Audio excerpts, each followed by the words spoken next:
Knock, knock, knock. Who's there? I mumbled through a mouthful of instant noodles, reluctantly put down my fork, and shuffled to the door. The moment I opened it, I froze for a second. Z. Standing in front of me was Mu Z, my landlord. Her face was so flawless it looked almost unreal, her long, wavy hair cascading teasingly down to her waist. The spaghetti strap top she was wearing fit so snugly that, well, let's just say I actively avoided glancing any lower. But the real kicker? Those endless legs wrapped in black stockings and capped off with killer heels. Just standing there, she exuded an inexplicable pressure that made my heart race. "Just passing by and thought I'd check on you," she said with a smirk. Before I could react, she strode into my apartment, that faint trace of her perfume practically stealing my soul along the way. I swallowed hard. Let me be clear, I wouldn't dare entertain a single inappropriate thought. This woman, she's my landlord. Upset her, and next month's rent could double overnight. "Please, come in," I said hurriedly, stepping aside to let her through. She didn't miss a beat. Her eyes fell straight on the instant noodles on my table, and a chuckle escaped her lips. "Noodles again?" I scratched my head sheepishly. "Been kinda busy, you know." Busy was the understatement of the year. Try broke. As a newly graduated online writer hustling for full attendance bonuses, I was squeezing out 20,000 words a day. My fingers were practically shooting sparks. Takeout or noodles, it was survival mode at its finest. Before I knew it, she leaned in closer, her body tilting slightly forward, doubling that oppressive aura I'd felt earlier. Her breath was warm, her smile tantalizingly coy, the kind that made your pulse stutter mid-beat. "Why don't you move in with me?" she offered casually. "Your big sis here can whip up a mean meal." She paused for effect, then added with a playful lilt. "Plus, there's plenty of room at my place." Holy, who could possibly resist that? But I did. Somehow, like a reflex, I stepped back, crossed my arms defensively over my chest, and struck what I imagined to be a protective stance. "Z, there's no way. I'd better just focus on trying harder for now." I mean, sure, being a sugar baby sounds great on paper, but I wasn't ready to put my kidneys on the line. Some of us just aren't built for that level of high-risk romance. My reaction had her laughing so hard she lost all semblance of her usual cool, poised demeanor. She clutched her stomach as she wheezed. All right, I'm messing with you, kiddo. Don't freak out." She might have talked a big game, but deep down, she was all bark and no bite. Word on the street was, she'd never even been on a date. "Well, I'll head out then," she said once her laughter subsided. Her gaze lingered on me for a beat too long before she smirked again and teased. "Eat something healthier, all right? You're too young to, slack off." That last tisk-tisk hit me like a slap in the face. Brutal. I grinned dumbly and followed her to the door. "Take care, Z." As soon as the door clicked shut, I let out a deep sigh of relief. Quickly finishing the last of my noodles, I topped off my cat's food bowl. That cat, Tawanzi, was a chubby fluff ball of pure white fur. She basically looked like a walking rice dumpling, sprawled on her side like she had zero cares in the world. "You, my friend, are way too spoiled. You're basically a pig at this point," I said, lazily scratching her round head. Meow. True to her diva tendencies, she whipped her head around, stuck her butt in my direction, and ignored me in silent protest. Then, as if I wasn't even there, she resumed munching away on her food. "All right, Tawanzi, you win. As always." I chuckled, stretched my arms over my head, and turned back toward my desk. Time to tackle the remaining 20,000 words on today's to-do list. But just as I was settling in, boom, the sound was deafening. My windows rattled violently, almost on the verge of shattering. Seconds later, the screeching of tires, followed by a cacophony of crashes, blared from the street below. Was that a car accident? A sinking feeling hit me hard. I bolted to the balcony, peering over the edge, and what I saw made my blood run cold. The street below was a hellish nightmare. Cars were ramming into each other like driverless toys, rear-ending and overturning as sparks flew everywhere. One crash triggered another like dominoes, with explosions erupting left and right. A mix of roaring flames and thick black smoke filled the air. "What are you doing? Learn to drive. Someone help me." Oh God! Yelling, crying, and screaming created a deafening storm of panic. But that wasn't the worst part. Amongst the utter chaos, I saw some pedestrians collapse to the ground suddenly, writhing in violent convulsions. Before I could process it, dark purple veins spiderwebbed along their ashen skin as if something vile was trying to claw its way out. It only took seconds. Just seconds. One moment, they were people. The next, corpses. No, asterisk not corpses, asterisk. The horrifying truth sank in as their heads snapped up and they let out ear-splitting, guttural growls. They were zombies. The street descended further into madness. Those reanimated monstrosities lunged at the nearest people, biting, clawing, dragging them to the asphalt. "Daddy, help me!" A young boy's scream pierced through the noise as he was attacked. His father, wild-eyed and screaming in desperation, shoved the creature off his son before sweeping him up in his arms and running for his life. But he didn't notice. The boy in his arms had already gone still, his small body limp, his pupils blown wide into a lifeless, milky gray. And then, arg! A soul-shattering scream followed. The man halted, staring down in sheer, heart-wrenching disbelief as his son, the son who had turned into a monster, sank his teeth deep into his father's neck. The carotid artery was torn apart in an instant, spraying blood all over his face. Immediately after, the boy, like a ravenous beast gone mad, tackled his father to the ground and began devouring him with feral frenzy. The sight shattered what little was left of my sanity. More and more zombies were crawling out of shattered vehicles. Among the crowd, people fell one by one, collapsing, mutating, and rising again. The survivors were like helpless lambs waiting for slaughter, and this place turned into an orgy of blood and flesh in the blink of an eye. Holy crap. I stood on the 6th-floor balcony, my hands and feet freezing cold, cold sweat trailing down my forehead, soaking the back of my shirt. Having traveled to this world 20 years ago, I'd always thought it was a peaceful, ordinary place. Who would have expected the apocalypse to just hit out of nowhere without any warning whatsoever? In the distance, the same blood-curdling screams were spilling from other apartment buildings. This wasn't some isolated case. Oh no, the whole damn world had gone to hell. I'm just an average person, a washed-up, stay-at-home writer who barely scrapes by. Aside from quick typing skills, I can't do a damn thing. Fear gripped my heart like an invisible iron fist, squeezing hard enough to make me unsure if I could even survive the day. And just as I was about to drown in the abyss of terror, a cold, emotionless mechanical voice exploded in my head without any warning. Ding. Detected a rise in the world's energy level. Activation conditions met. Initiating system activation. Ding. System activated successfully. Congratulations, you've bound yourself to the demon breeding system. Ding. Congratulations. You've received a beginner's gift pack. System. I was stunned for a moment, but my shock was quickly replaced by overwhelming excitement. My chaotic mind suddenly steadied, like hitting a rock-solid anchor in the middle of a storm. As a transmigrator, and more importantly, as an avid web novel author, you think I don't know what this means? This is a cheat. A golden finger. Almost hysterical, I practically shouted in my head. System, what can you do? This system can transform potential life forms into demons suitable for breeding. As your demons evolve and their rank increases, the system will feed their progress back to you, allowing you to grow stronger alongside them. Note, transformations can only occur when the target consents or when the target is unable to resist. Each transformation consumes demon energy points. Higher quality demons will require more demon energy to transform. Demon energy can also be used to transform demons, increase breeding slots, and draw rewards from the system store. Alright, so this thing runs on demon energy. Great. Now where do I even get this stuff? Wait a minute. That beginner's gift pack. I had an idea, and without hesitation, I thought, open the beginner's gift pack. Ding. Congratulations on opening the beginner's gift pack. You've received 500 demon energy points. You've received a basic demon detector. You've received 1x E-rank demon equipment chest. Sweet. I nearly jumped with joy. 500 demon energy points. This is my startup capital. And those other items? Let's take a look. Basic demon detector. Scans within 100 meters for any beings with the potential to be transformed into demons. E-rank demon equipment chest.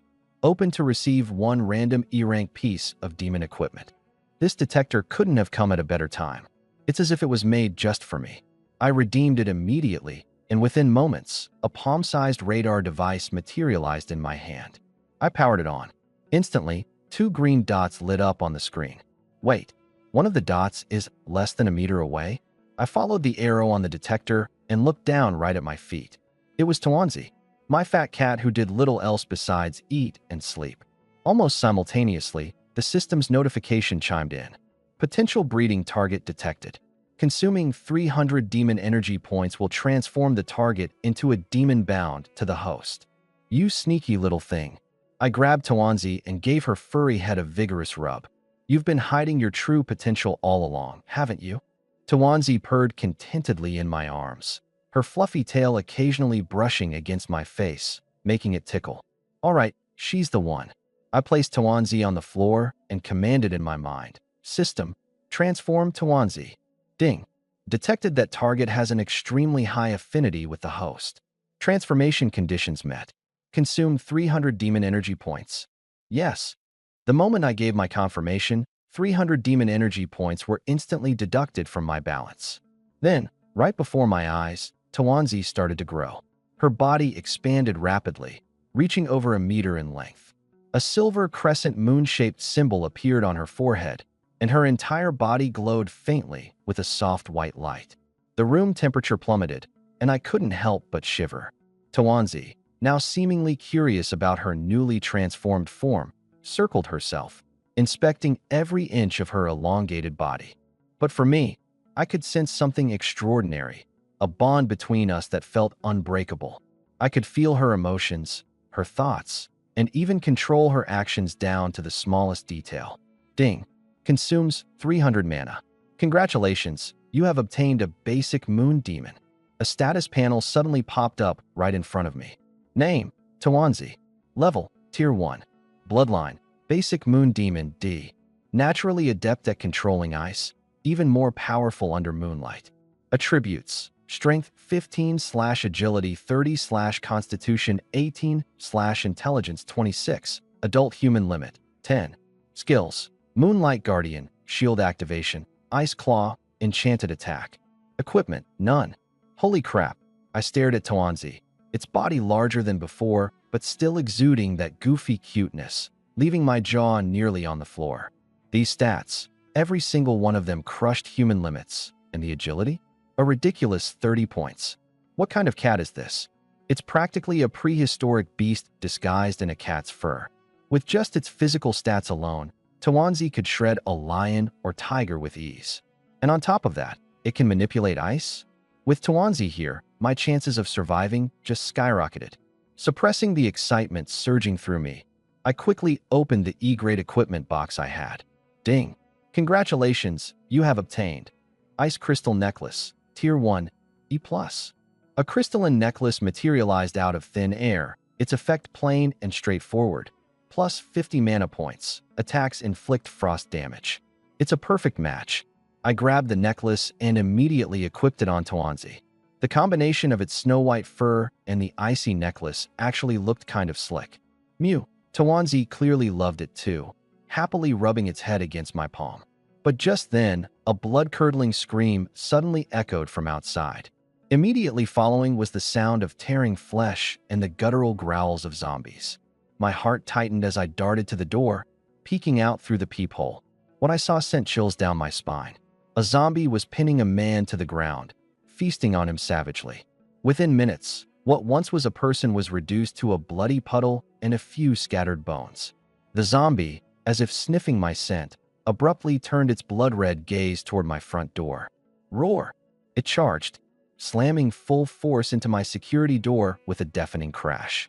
The entire doorframe shook violently, and bits of plaster started crumbling off my walls. 1 or 2 more hits like that, and the door wouldn't hold. Crap, I cursed under my breath and made up my mind in an instant. I yanked open the door while retreating backward at full speed. Without the door as a barrier, the zombie howled and lunged at me, its maw wide, fangs bared. Tawanzi. Before I even finished shouting, a snowy blur streaked right past my body. In the blink of an eye, Tawanzi appeared in front of the zombie, its snow-white forelimbs crystallized with razor-sharp ice claws. With one swift motion, Tawanzi slashed at the zombie's head. Asterisk squish. Asterisk. It was as if a hot knife was slicing through butter. The ice claw effortlessly penetrated the zombie's skull. Gray matter and dark blood splattered across the floor as the zombie collapsed with a thud. The overpowering stench of blood filled the air, making my heart pound like crazy. My limbs trembled slightly from the adrenaline rush. Taking a deep breath to calm myself, I stepped forward and patted Tawanzi's head. Good job. Mew. Tawanzi lifted its head proudly, as if saying, of course it was. Crisis averted.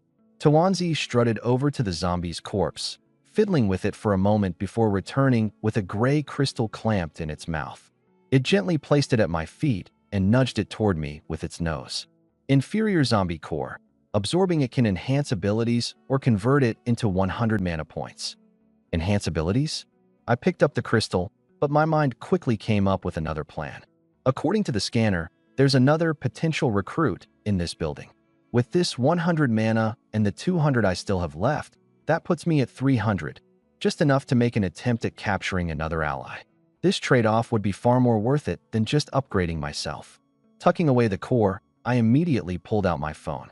Thank goodness the signal was still intact. I dialed Fei Xue's number without hesitation. Xiaowu, are you safe? The moment the call connected, her anxious voice came through. Fei Xue, I'm fine. What about you? There were a few zombies, but I took care of them. Her voice was steady, but I noticed a hint of weariness. I paused. You took care of them? Did you awaken powers? Yeah, I think so. My body's stronger now, and I can use lightning. Fei Xue hesitated for a moment before continuing. Wait there, I'll come get you. Don't. I quickly stopped her.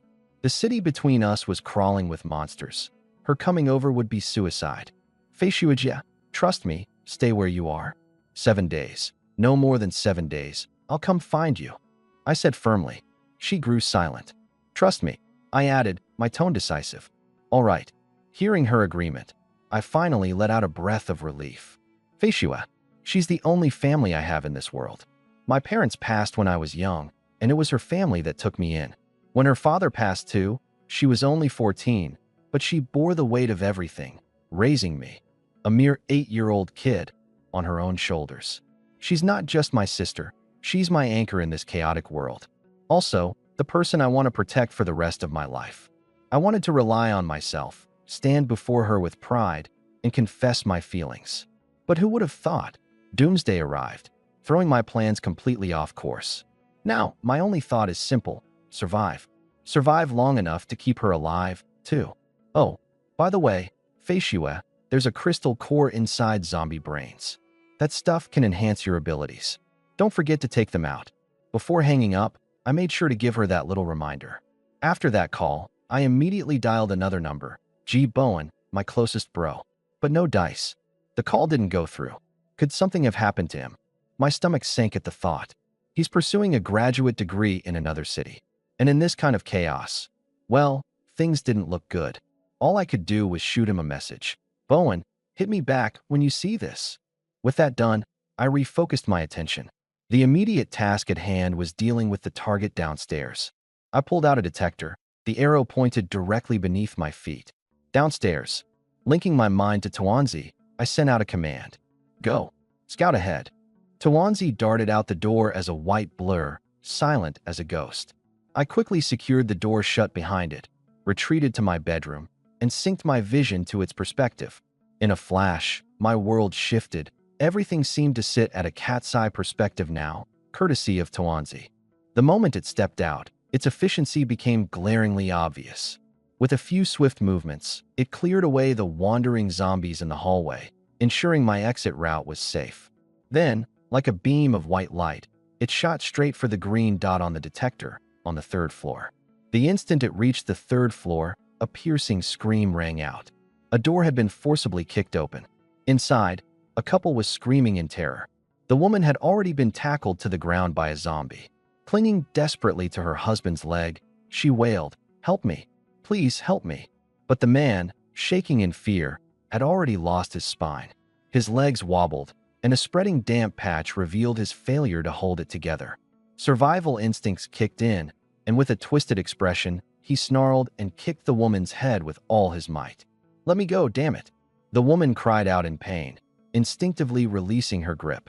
Seized by the opportunity, the man scrambled away on all fours, frantically pounding on his neighbor's doors as he screamed, "Open up! Save me! Please!" The commotion only aggravated the situation, drawing even more zombies from downstairs. 6, no, 7 zombies, all letting out guttural howls as they stormed forward.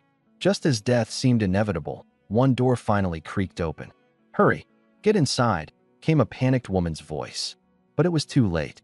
The man had barely made it to the threshold when a zombie lunged at him and pinned him to the ground. The woman who'd opened the door screamed, trying to shut it, only to have several zombies grab her arm and pull her back. I squinted at the scene, suddenly stunned. The woman at the door was, "Wait, is that Muzi? My landlord." The green dot on the detector. "It's her. Why is she here?" She must have been caught off guard when the chaos erupted, forcing her to hide in that vacant apartment upstairs. But now, her moment of compassion had put her own life in danger. "This can't happen. No way. She's my next prospective teammate. Tawanzi now," I commanded sharply. A streak of white slashed through the air. In a single swipe, Tawanzi's ice claws pierced the zombie gripping Muzi's arm, splitting its skull. Without missing a beat, Tawanzi used the wall to push off, flipped midair, and landed gracefully on top of another zombie. Another swift claw strike, another head blown open. The remaining zombies growled and surged toward Tawanzi. But with a blistering 30 points in agility, there was no way they could lay a finger on it. All that could be seen was a blur of white, a blur that danced between enemies with deadly precision. Each swipe carried lethal intent. Each movement left a body downed. In the span of just a breath, every one of the 8 zombies lay lifeless. As for the struggling man, his neck had already been torn open. He was long gone. "Tawanzi, get the crystal cores," I ordered firmly. Once the task was set, I whipped out my phone and dialed Muzi's number. On the other end, her voice trembled as she answered. She was shaken, barely holding it together. "Z, don't be afraid. Follow Tawanzi upstairs." She stared in disbelief at the majestic feline in front of her, a creature she recognized. "Tawanzi?" Of course, Muzi knew this was my cat. What she couldn't wrap her head around was how this once chubby, goofy feline could now become so fierce. After brushing against the edge of life and death, she hesitated no longer. She picked up the crystal cores that Tawanzi had clawed out and followed it, running as fast as her legs could take her toward the 6th floor. I opened the door to let her in. However, the moment she entered, something felt off. Muzi's face was a ghostly white. Her lips had drained of all color, and faint vein-like patterns began rising under her skin. Her pupils had started to glaze over. It was the early signs of turning into a zombie. "Z, did you get hurt?" Her eyes widened with dawning realization. She scanned herself quickly until, finally, on her arm, she found it, a barely noticeable scratch from a zombie's claws. Because it was so shallow, the infection was slower to spread. And yet, Z's face turned pale as a sheet, her eyes filled with pure despair. "Liam, I'm leaving. Take care of yourself," she said, turning away, clearly not wanting to drag me down with her troubles. "Wait," I called out, halting her mid-step. She turned back, confusion written all over her face. Taking a deep breath, I decided to cut to the chase. "Z, I have a way to save you, but there's a price." "What price?" she asked immediately. After all, no one truly wants to die if there's even a sliver of hope. Scratching my head awkwardly, I hesitated before answering. "The price is, you'll have to become my pet." "Huh?" Muzi froze, her expression completely dumbfounded. Her gaze immediately shifted, turning skeptical. "It's not what you're thinking," I quickly added, catching on to her misunderstanding. "My ability enhances living creatures. Look at Tawanzi, he's enhanced because of me. The catch is, those I enhance become bound to me. I can try using my power to reverse your zombification. It might work." Z glanced briefly at Tawanzi, who stood beside us with an impressive and domineering aura. A look of realization washed over her face, and, to my relief, she chuckled softly. "So that's how it works. You're saving my life. I can't really complain. If it means becoming as strong as Tawanzi and helping you out, it's better than turning into a mindless monster." After she finished speaking, she fixed her gaze on me. eyes glimmering mischievously as the corners of her lips quirked up into a sly smile. Right, master? That single master sent shivers down my spine, nearly making my knees give out. Man, this woman is born to be a temptress. Suppressing the restless heat rising within me, I forced myself to focus. I began preparing the conversion. The system interface popped up, confirming what I needed. 1,000 magic energy points for Z's transformation, 3 times what it took for Tawanzi. It was a clear sign of her untapped potential, far exceeding Tawanzi's. I converted the dozen or so crystal cores I had scavenged earlier, raking in 1,400 magic energy points. System, commence transformation for Muzi. Ding.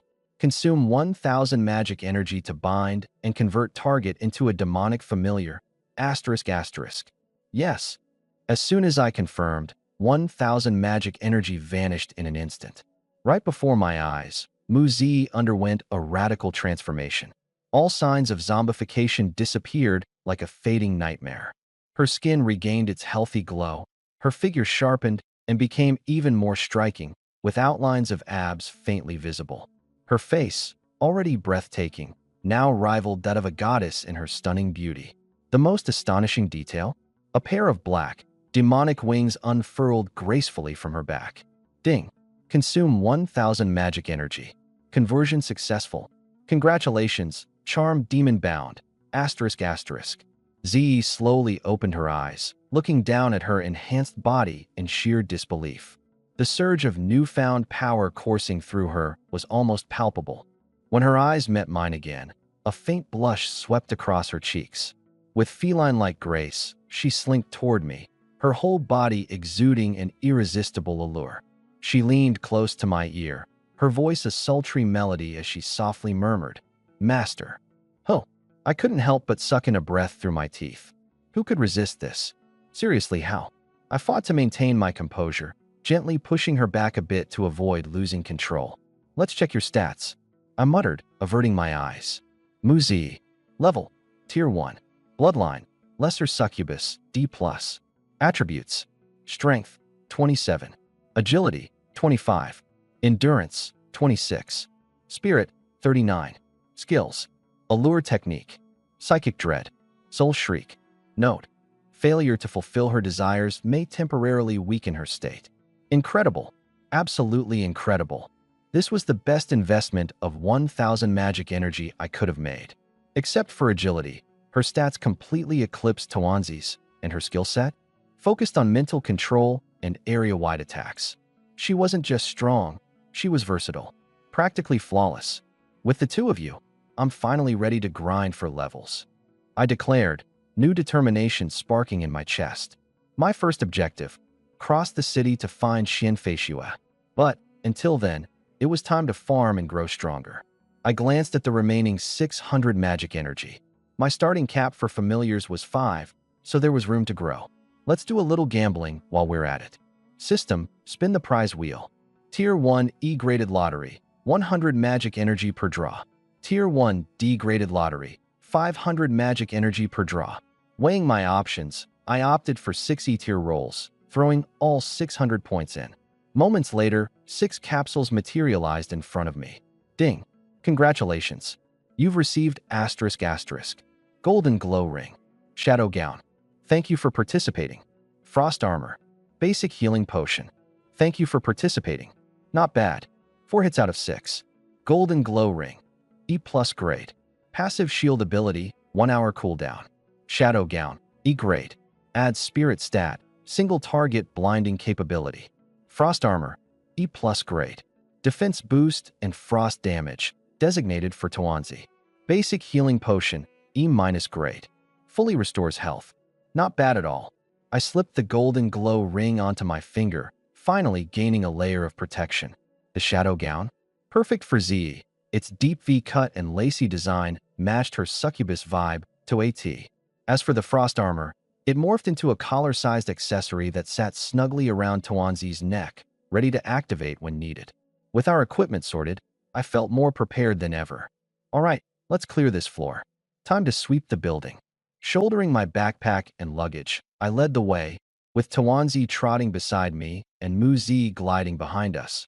ready to begin our apocalypse survival grind in earnest. The dumplings stormed through the door and went on a wild killing spree.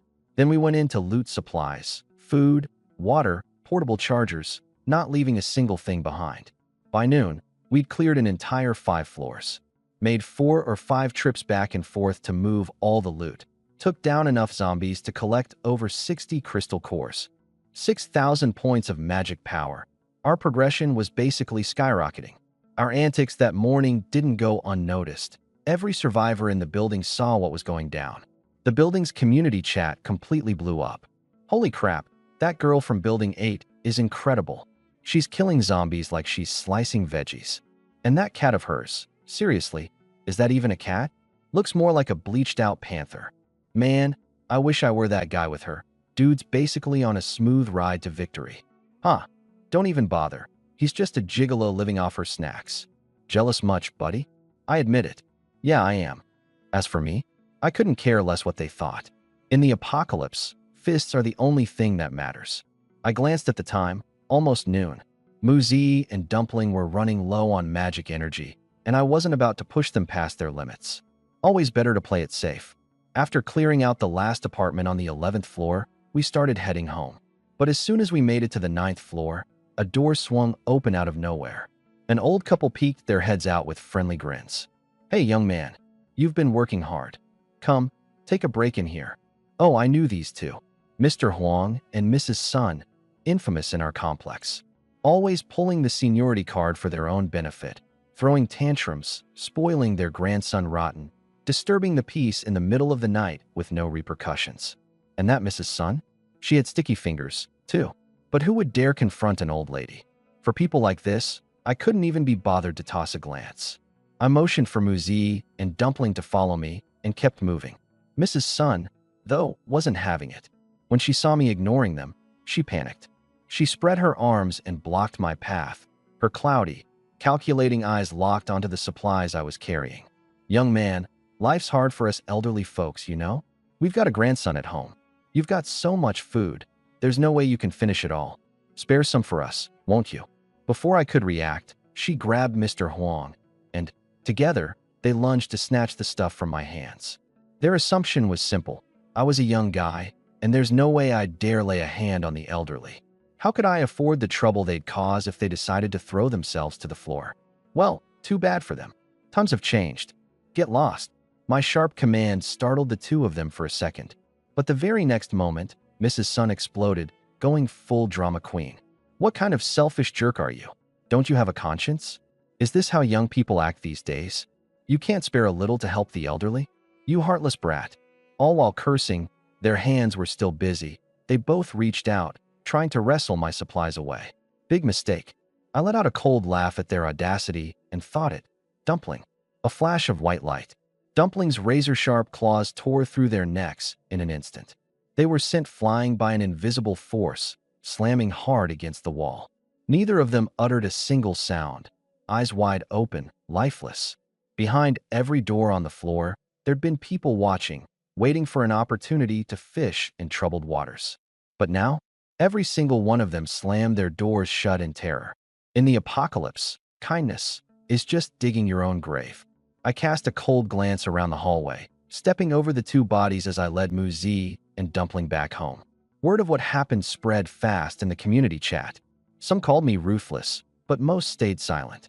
Either way, from that day on, everyone in the complex knew Liam from Building 8 isn't just strong, he's not someone to mess with. Back home, I was exhausted and just wanted to make myself a bowl of instant noodles. But Muzi stopped me, placing her hand on mine with a sly smile. Master, let me cook for you. She sashayed towards the kitchen, swaying her hips. Fine by me, someone offering to do it for me? I won't complain. I poured out all 68 crystal cores we'd collected today onto the table, intending to absorb them all myself. But then I paused. How exactly do you even use these things? I tossed one to Dumpling. It snapped it in half with a crunch, swallowing it like candy. Instantly, its aura leveled up significantly. Ding. Lunar Cat Dumpling has absorbed a zombie crystal core. All attributes enhanced. Whoa, the effect's that good. Had to try it myself. But wait, these things came from zombie brains. Am I really about to just eat it? No way I'm taking that kind of risk. Dumpling seemed to sense my hesitation. It rubbed its head against my leg before taking one of the cores, biting into it, and breaking it apart. Gray energy began to ooze out of the shattered core, which Dumpling carefully wrapped in its magic and gently pushed my way. So that's how it works. I dropped my guard and let the gray energy fuse into my body. Immediately, I felt every muscle and bone in me transforming.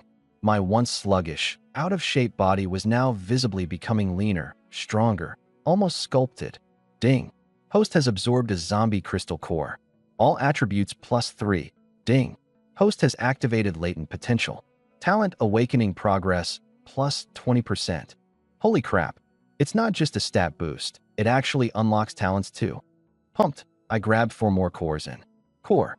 Tawanzai, keep it up. Meow. With Tawanzai's help, I absorbed 4 crystal cores in a row. I could clearly feel my body transforming rapidly.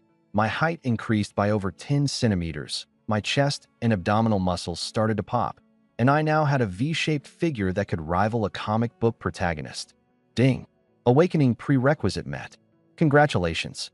Talent unlocked. Telekinesis, Tier 1, E+. It worked. The entire world now felt different. Everything within a 10-meter radius was under my control. With a single thought, Tawanzai began to levitate in front of me. Meow. Tawanzai looked around in confusion. I immediately pulled up my character stats. Name, Liemo. Talent, Telekinesis, E+. Stats, Strength, 16/Agility, 17/Endurance, 16/Mental, 20. Demonic Pets, 2 out of 5 ***. Those 5 crystal cores gave me an average boost of +10 points across the 4 main attributes. My mental stat even skyrocketed to a staggering 20 points. Although telekinesis is a basic E+ tier talent that's practically everywhere, hey, having a talent is better than none at all. I took advantage of the momentum and continued absorbing crystal cores. After about the 10th one, the system informed me that low-level crystal cores were no longer effective. My stats finalized at Strength 23/Agility 24/Endurance 22/Mental 28. All remaining crystal cores were handed over to Tawanzai, helping it gain a significant power boost as well. Just as I was reveling in the euphoria of getting stronger, a voice called out from the kitchen. "Master, dinner's ready," said Muzi. I walked into the living room and was immediately stunned. Braised pork knuckle, pork rib soup, spicy pork belly. A table full of dishes, each looking and smelling absolutely divine. Muzi handed me a bowl of rice. I picked up a piece of pork belly, and the moment it hit my tongue, the happiness was indescribable. "Sister Z, your cooking is incredible. I'm glad you like it, Master," she said with a smile, placing more food onto my plate. "Why don't you eat too?" I asked. She shook her head, replying, "Ever since transitioning into a succubus, normal food doesn't appeal to me anymore." "Then, what do you eat?" "That's a secret," she teased with a seductive smile as her chest leaned onto the table, practically knocking the wind out of me. Not daring to ask further, I buried my face in my bowl, finishing all the food at lightning speed. After the meal, I handed the remaining crystal cores to Muzi so she could power up as well.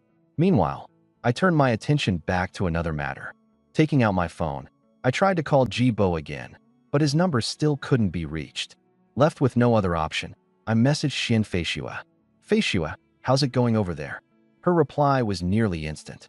"Everything's safe. You just make sure to take care of yourself." Seeing her typically cold tone, I could imagine the concern she was feeling right now. I smiled and replied, "Don't worry, I'll come get you in a few days, Feishua." What came next was an emoji of someone getting bonked on the head with a hammer. "Stop joking around. What do you mean you're Feishua? If not mine, then whose?" I shot back playfully. Even typing the message, I could already picture her blushing furiously. But jokes aside, I reminded her, "By the way, Feishua, make sure to seal your doors and windows, especially your bedroom. Since you're in a villa, the larger space might make it easier for zombies to sneak in." On her end, Shin Feishua put her phone down, a faint blush still lingering on her face. She stared at the zombie crystal core in her hand, frowning slightly. After a whole morning of hunting, low-level cores no longer gave her any benefit. Where am I supposed to find higher energy cores? not wanting to dwell on it. She chose to follow my advice, using furniture to barricade the doors and windows. Since I said I'd come for her, she decided to trust me and wait patiently. Over here, Muzi reached the same bottleneck. Low-level cores no longer worked. Her final stats were locked in at strength, 32/agility, 31/endurance, 31/mental, 45. High-tier zombies. Where can I even find those? I muttered, feeling a little stuck. Then, an idea popped into my head. I have a system. If these cores can't boost my stats, I can always use them for a magic energy lottery. I decisively converted the remaining 32 cores. Ding! Disassembling Tier 1, E-level zombie, cores X32. Magic energy obtained. 3,200 points. 3,200? That's enough for 6 D-level draws. Without hesitation, I rapidly clicked 6 times on the D-level lottery pool. Ding! Consumed 3,000 magic energy for 6 draws. Congratulations, you've obtained. Thank you for participating. Thank you for participating. Space Ring X1, Succubus Horn X1, Thunderstrike Earring X1, Skydance Blade X1. The first 2, thank you for participating, nearly made my blood pressure spike. 1,000 magic energy wasted. But thankfully, the next 4 results were decent, or else I would have been heartbroken. Naturally, I inspected the Space Ring first. Space Ring, Tier 1, D+. Features 1 cubic meter of storage space. It really is a storage item. I was overjoyed. Although it's just 1 cubic meter, it's enough to store my most essential supplies. I put on the ring, and with a single thought, the table in front of me instantly disappeared. With another motion of my hand, the table reappeared out of thin air. Tawanzi curiously circled the spot where the table had vanished, looking absolutely silly and adorable. I then turned my attention to the other 3 items. Succubus Horn, Asterisk Tier 1D, Evolution Material for Muzi. Progress, 20%. Thunderstrike Earrings, Asterisk Tier 1D+, Lightning Attribute Damage, exclusive to Xianfeishua. Skyblade Throwing Knives, Asterisk Tier 1D+, Psychokinetic Weapon, plus 20 Mental Attribute. A Psychokinetic Weapon. I picked up the set of palm-sized throwing knives. With a thought, the 9 blades shot out, slicing through the air. Once equipped with the Skyblade throwing knives, my mental attribute surged all the way up to 48 points, surpassing Muzi. My perception radius expanded to a full 30 meters, and I could even lift objects weighing several thousand pounds. Now that I had such equipment, I finally had a fighting chance to protect myself in this apocalyptic world, putting me nearly on par with Muzi. The Thunderstrike earrings were clearly meant for Xianfeishua, so I stored them in my spatial ring for now. As for the Succubus Horn, it was the first evolution material I'd obtained, giving me hope of making Muzi even stronger. I glanced at the time. It was only 1:30 in the afternoon. Tawanzi and Muzi hadn't fully recovered their mana yet, so I decided to lie down on the bed and scroll through my phone. The internet was in chaos. There were people begging for help, showing off newfound abilities, expressing concern for the world, every kind of reaction you could imagine. What struck me as odd was the government's complete silence. On Sungyun Planet, the 8 great conglomerates controlled everything, and normally they'd jump in at the slightest trouble, but now, during this massive catastrophe, they were all collectively quiet. Something was definitely going on behind the scenes. Just as I was pondering this, a soft and warm figure suddenly pressed down on top of me. I looked down to find Muzi playfully winking at me. What was I waiting for? After a round of passion, Muzi looked radiant and full of energy, while I felt a slight ache in my lower back. Turns out having a succubus around is a test of stamina too. Once we were rested, we set out again. In less than an hour, we cleared all the zombies in our apartment building. From there, we moved to the courtyard outside. A scattering of zombies caught the scent of living people and lunged toward us with guttural growls. My expression remained cold as 9 Skyblade throwing knives darted out, slicing through the air and instantly severing 9 zombie heads. Muzi followed close behind, charming one zombie into attacking its own kind while unleashing a mental shockwave to stun the rest. Meanwhile, Tawanzi transformed into a streak of white lightning, charging through the immobilized zombies and cutting them down in droves. With our impeccable teamwork, Taking out zombies felt like mowing down weeds. Once the courtyard was clear, we entered the nearby Building 9. As soon as we stepped in, my demonic detector began vibrating wildly. There was definitely something valuable in this building. Using my psychokinesis, I extended my perception upward. What I found was a chilling sight. Every zombie, survivor, and even the pets in this building were dead. And the cause of death? Swarms of fist-sized ants. These ants were systematically dismantling the corpses, carrying the flesh and blood toward the upper floors. An ant queen, I wondered, feeling intrigued. Our intrusion quickly alerted the patrolling ants. In an instant, the entire building came alive with movement, as tens of thousands of ants poured in from every direction. I wasn't the least bit fazed, erecting a psychokinetic shield around the three of us to keep them at bay. Though their numbers were staggering, their individual strength was negligible. And for situations like these, Mu Zi was practically a deity. Soul Scream. An invisible mental shockwave rippled out, instantly decimating the approaching ants. Their tiny bodies fell like rain, piling up half a meter high around us. We tread through the thick carpet of insect corpses, making our way upstairs. Soon, we found the source on the 5th floor. A massive, 3-meter-long, snow-white worm. It was lying there leisurely, gorging on the food its minions brought while laying eggs non-stop. What a gigantic ant queen! Far from being frightened, I was ecstatic. If I could tame it, I'd have a unit capable of producing endless reinforcements. I used my psychokinesis to poke it from afar. The ant queen let out a pitiful cry, its combat strength almost non-existent. Wasting no time, I lifted its hundreds of pounds heavy body with my psychokinesis and suspended it in front of us. Countless ants swarmed after their queen, but they were powerless against my psychokinetic barrier, left helplessly watching their ruler being captured. Ding!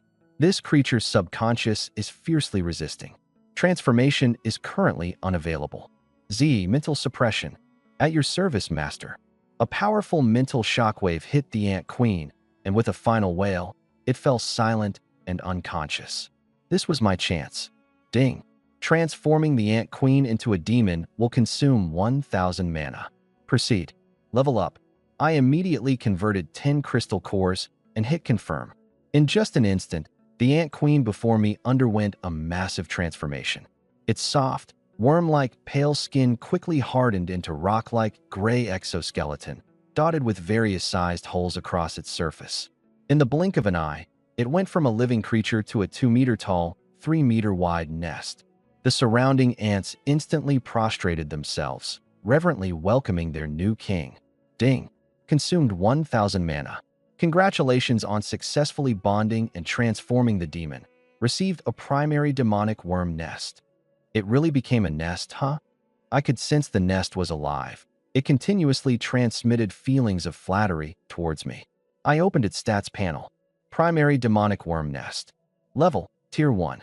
Bloodline, primary demonic worm nest, D+.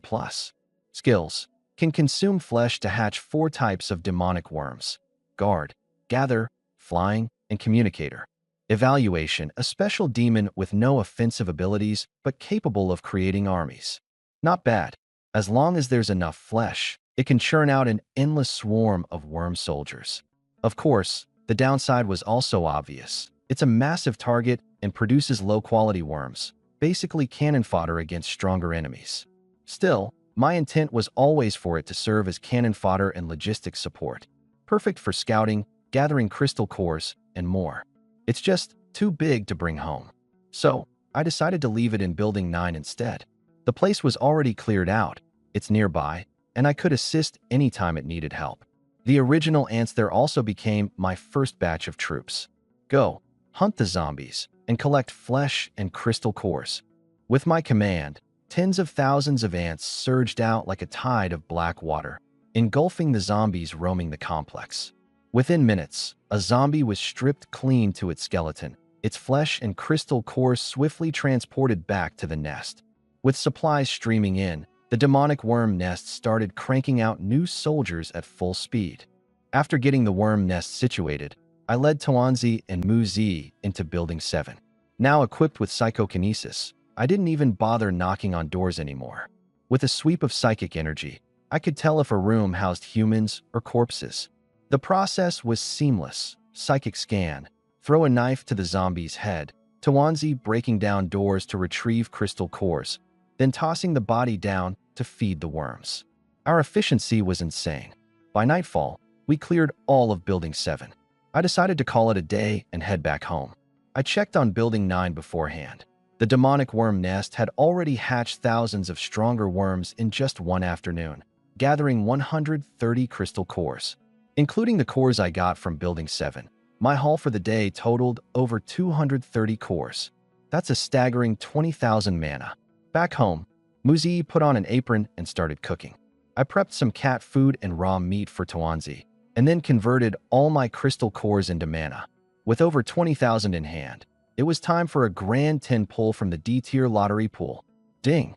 Received Hypnotic Incense, Mind Magic, Mirage, Lightning Light Armor, Passion Rose, Advanced Charm Potion, Invisibility Cloak. 6 items out of 10 wasn't bad. What delighted me most was that the Hypnotic Incense, Mirage, Passion Rose, Charm Potion, and the Succubus Horn from earlier completed the evolution materials for Muzi. Evolved. The 5 items turned into radiant energy and surged into Muzi's body. In an instant, she grew taller and more stunning, with demonic horns sprouting from her forehead and wings unfurling from her back. Her entire being exuded an allure capable of captivating all living creatures. Ding! Muzi has evolved into an intermediate succubus, C+. Ding! Congratulations, host.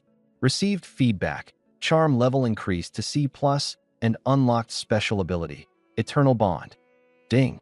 Congratulations on unlocking Tier 1 C-grade lottery pool. My presence immediately intensified. While my appearance hadn't changed, the vibe I gave off now was that of an irresistibly charming heartthrob. And that Eternal Bond skill? Ridiculous. As long as I stay with someone I care about, I automatically grow stronger. It's basically passive grinding. I checked Muzi's stats post-evolution. Her combat capabilities skyrocketed, with all her attributes seeing massive boosts. She even gained a skill similar to my Eternal Bond. Muzi had officially become the absolute powerhouse of my team. While preparing dinner, Muzi glanced back at me, her eyes moist with emotion. Master, you've become even more handsome. I chuckled knowingly. After dinner, I'll let you experience just how much I've changed. Her face turned beet red as she quickly sped up her cooking. Meanwhile, I shifted my attention to the newly unlocked C-grade lottery pool. 3,000 mana per pull. I had 18,000 left, just enough for 6 pulls. Let's do this. Ding! Excited to receive. Tier 1 Intermediate Storage Ring. Sapphire Staff. Special Skill, Distraction Technique. Thunder Beast Bracelet. For wins out of 6 draws, I missed twice, which stings a little. But that feeling vanished instantly when I saw the item stats. Every single one is top-notch Tier 1C+ grade. The storage ring expanded to a whopping 10 cubic meters of space. The Sapphire Staff dramatically boosts Muzi's casting abilities. The distraction technique is practically tailor-made for my telekinesis, giving me much more control. And the Thunder Beast Bracelet? A perfect piece of equipment for Xianfeishua. This round of summoning, absolutely worth it. I also got in touch with the Magic Insect Nest. They've successfully hatched a specially customized flying magic insect just for me. This thing is over a meter long, its wings generating an eerie whooshing sound as they move, and it looks terrifyingly fierce. Flying magic insect, Tier 1, Grade D, equipped with high-speed flight and ranged poison needle attack capabilities. Perfect. To create such a little marvel, the magic insect nest had to consume the corpses of 50 zombies. My goal? Crossing 30 kilometers of a city teeming with danger to deliver equipment to Xianfeishua. I outfitted the flying insect with an invisibility cloak to avoid being targeted by airborne mutated creatures. Then, I loaded it up with the Thunder Earrings, Lightning Light Armor, and the Thunder Beast Bracelet, as well as a ton of food, all packed securely in the intermediate storage ring. To ensure remote control, I had the nest hatch dozens of palm-sized communication insects to act as signal relay stations. Once everything was set, the flying magic insect, holding a bag containing the communication insects and a tracking phone, took off into the sky. Through its perspective, I looked down at the city engulfed in chaos. Its past bustling vibrancy had been replaced with streets ruled by shambling zombies and unpredictable mutated creatures. But amidst the desolation, I also saw groups of survivors hunting zombies, fighting tooth and nail to live another day. This world was bearing its primal savagery, yet somehow, it felt alive again in its own way. Half an hour later, the flying magic insect reached the villa district where Xian Feishue was staying. I immediately called her. Feishue Jia, open your window. I sent a special delivery. Don't freak out. She opened her window, and the invisible insect revealed itself in front of her. To my relief, Feishue wasn't startled or repelled by the monstrous creature. She simply stood there calmly, watching it. The flying magic insect gently laid the storage ring at her feet. A ring. A faint blush spread across Feishue's exquisite face. She picked up the ring, her eyes lingering on it as if lost in thought. Seeing this through the insect's perspective, I hurriedly explained, Feishue Jia, it's a storage ring. It holds all the supplies and gear I've prepared for you. Her smile turned bittersweet before she slid the ring onto her left middle finger. Upon discovering the stockpile of food inside, concern clouded her expression. Xiaomu, you gave me so much. Do you have enough for yourself? Don't worry, I've got more than enough. I reassured her with a laugh, urging her to equip the 3 lightning-based items. The moment she put them on, she could feel her power surge exponentially. Incredible, she murmured, clearly amazed but not pressing for details. Between us, there was no need for excessive chatter. Our unspoken understanding said enough. With the delivery mission complete, I felt a weight lifted off my chest and hung up the phone. Back in the living room, Muzi had already set the table with a feast. She peeled shrimp for me with care and smiled as she watched me devour my meal like a starved wolf. These days, my appetite is insane. What I eat in one sitting could sustain an average person for 9 days. If other survivors knew, their envy would probably eat them alive. After dinner, I casually browsed my phone. The Federation had finally issued an update, but all it said was the usual BS. Stay home and wait for rescue. Completely useless. It only reinforced my belief that the 8 corporate monopolies running the government had abandoned the common people altogether. With order collapsing, power-hungry opportunists were coming out of the woodwork. Online, everyone was talking about plans to set up survivor bases and recruit followers. It's clear, civilization's ruins were about to become the stage for a new kind of war, a battle for territory, resources, and survivors. I need to keep growing stronger and fast. Just then, I noticed a heated thread blowing up in the neighborhood group chat. Scrolling through the messages, I realized the uproar stemmed from a group of 5 awakened individuals in Building 4. Claiming to establish a survivor base, they were in reality preying on women and committing despicable acts. Now exposed, they were being cursed and condemned by everyone in the chat. Scumbags like that? As long as they don't cross my path, I couldn't care less. Before I could close the app, Muzi, fresh out of the shower, walked into the room. Dressed in lace lingerie and fishnet stockings, her skin still glistening from the steam, her smoldering expression could ignite a wildfire. Who could possibly resist? Under the blessed significance of a certain deity of harmony, we engaged in an intense yet consensual workout. Meanwhile, in Building 4, room 748. Boss, looks like we've been discovered. All the other buildings are tearing us apart in their chat groups. A muscular man with scarred features and tattoos all over sneered. Bunch of. This is nothing more than the howling of useless fools. Sooner or later, when hunger gets the best of them, they'll come begging to us. The man speaking was none other than Duan Shuhu, the leader of the 5 enhanced individuals.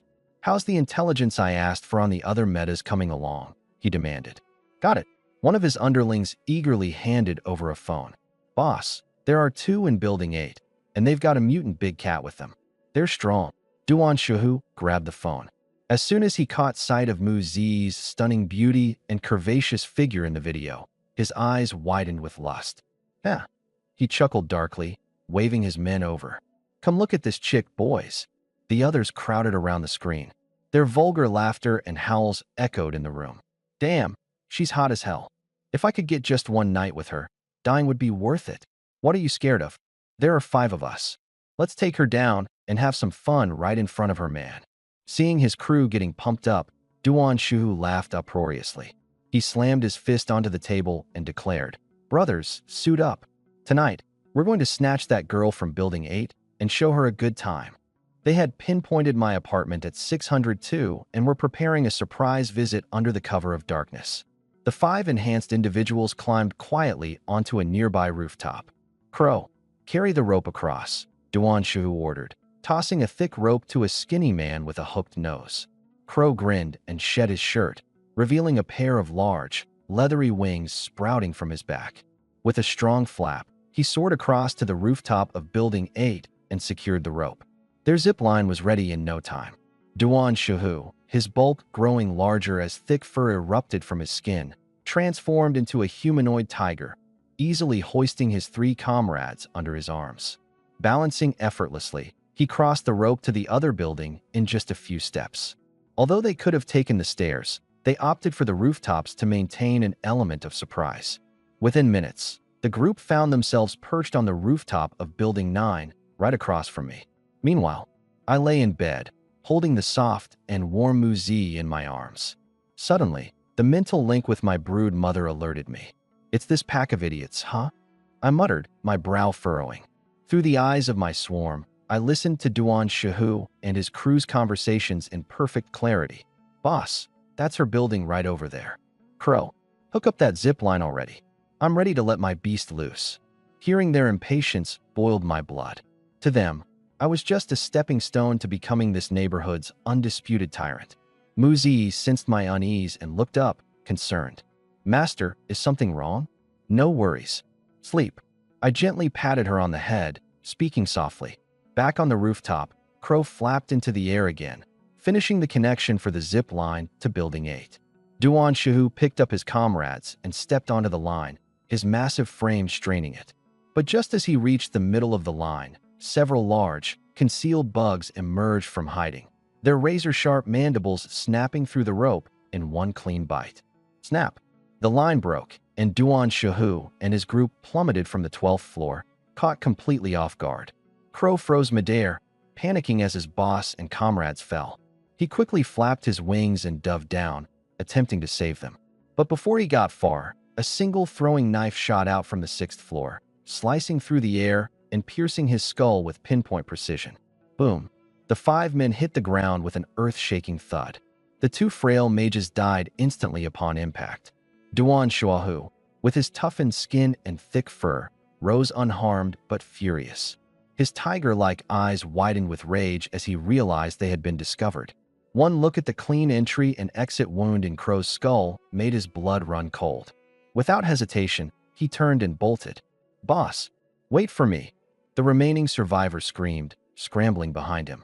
But before the words fully left his mouth, an endless wave of black surged forth from all directions. It was my swarm, an unstoppable tide of vicious, writhing creatures. "No, stay away!" The man screamed, flinging ice balls in every direction, but it was as futile as throwing pebbles into an ocean. Seconds later, the man was consumed, his anguished cries piercing the night air until they were abruptly silenced. Duan Shu froze for a fraction of a second at the horrific sound, his body trembling. His instincts kicked in, and he dropped onto all fours, sprinting away like a panther trying to escape. But no amount of speed could save him. The swarm overwhelmed him, their jaws tearing through his thick pelt. They worked relentlessly until exposed flesh revealed itself, and then they burrowed into his body through the wounds. "Ah!" His gut-wrenching screams echoed throughout the quiet neighborhood. Numerous survivors peeked from their windows, bearing witness as the once arrogant Duan Shu was reduced to nothing more than a bloody skeleton by the relentless swarm. The community chat group erupted with messages of relief and celebration. People were thrilled to see the menace that was Duan Shu met his grisly end. But I wasn't interested in their cheers or gratitude. These scumbags got what they deserved. I directed my swarm to immediately head for Duan Shu's base, Unit 748 in Building 4. When my swarm poured into the apartment, it was a revolting den of chaos. Dozens of strong men guffawed in an atmosphere of smoke and liquor, while over 10 barely clothed women cowered in the corner, their gazes hollow. I felt no pity. At my command, the swarm descended upon the room. instantly turning it into a hellscape. In mere moments, the apartment was silent, the floor littered only with bones. As the swarm receded, the rescued women either sobbed or laughed hysterically, their mental states shattered. No one could predict what lay ahead for them, much like no one could foresee what would become of this world, the future of the world. Soon, several flying magic insects returned, bringing me a bag full of zombie crystal cores, a day's harvest from Duan Shuahu and his 4 teammates. Time passed, and the night grew darker. Under the vast sky, a bright full moon shed its silvery glow upon the earth. Nobody seemed to notice that the moon appeared to be slowly growing larger. Bathed in its luminous light, countless zombies were quietly growing stronger. I fell into a deep sleep with Muzii, but the magic insect nest never rests. My insect swarms continued to move under the cover of darkness, tirelessly working to accumulate resources for my growing power. Meanwhile, over in the villa district where Xian Feishue resides, a towering zombie, twice the size of a normal one, stood under the moonlight. Its body began to shudder violently as its blood and flesh tore apart.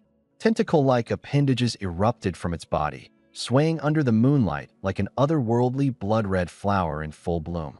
The moonlight cascaded down like a river, flowing directly into the grotesque flower.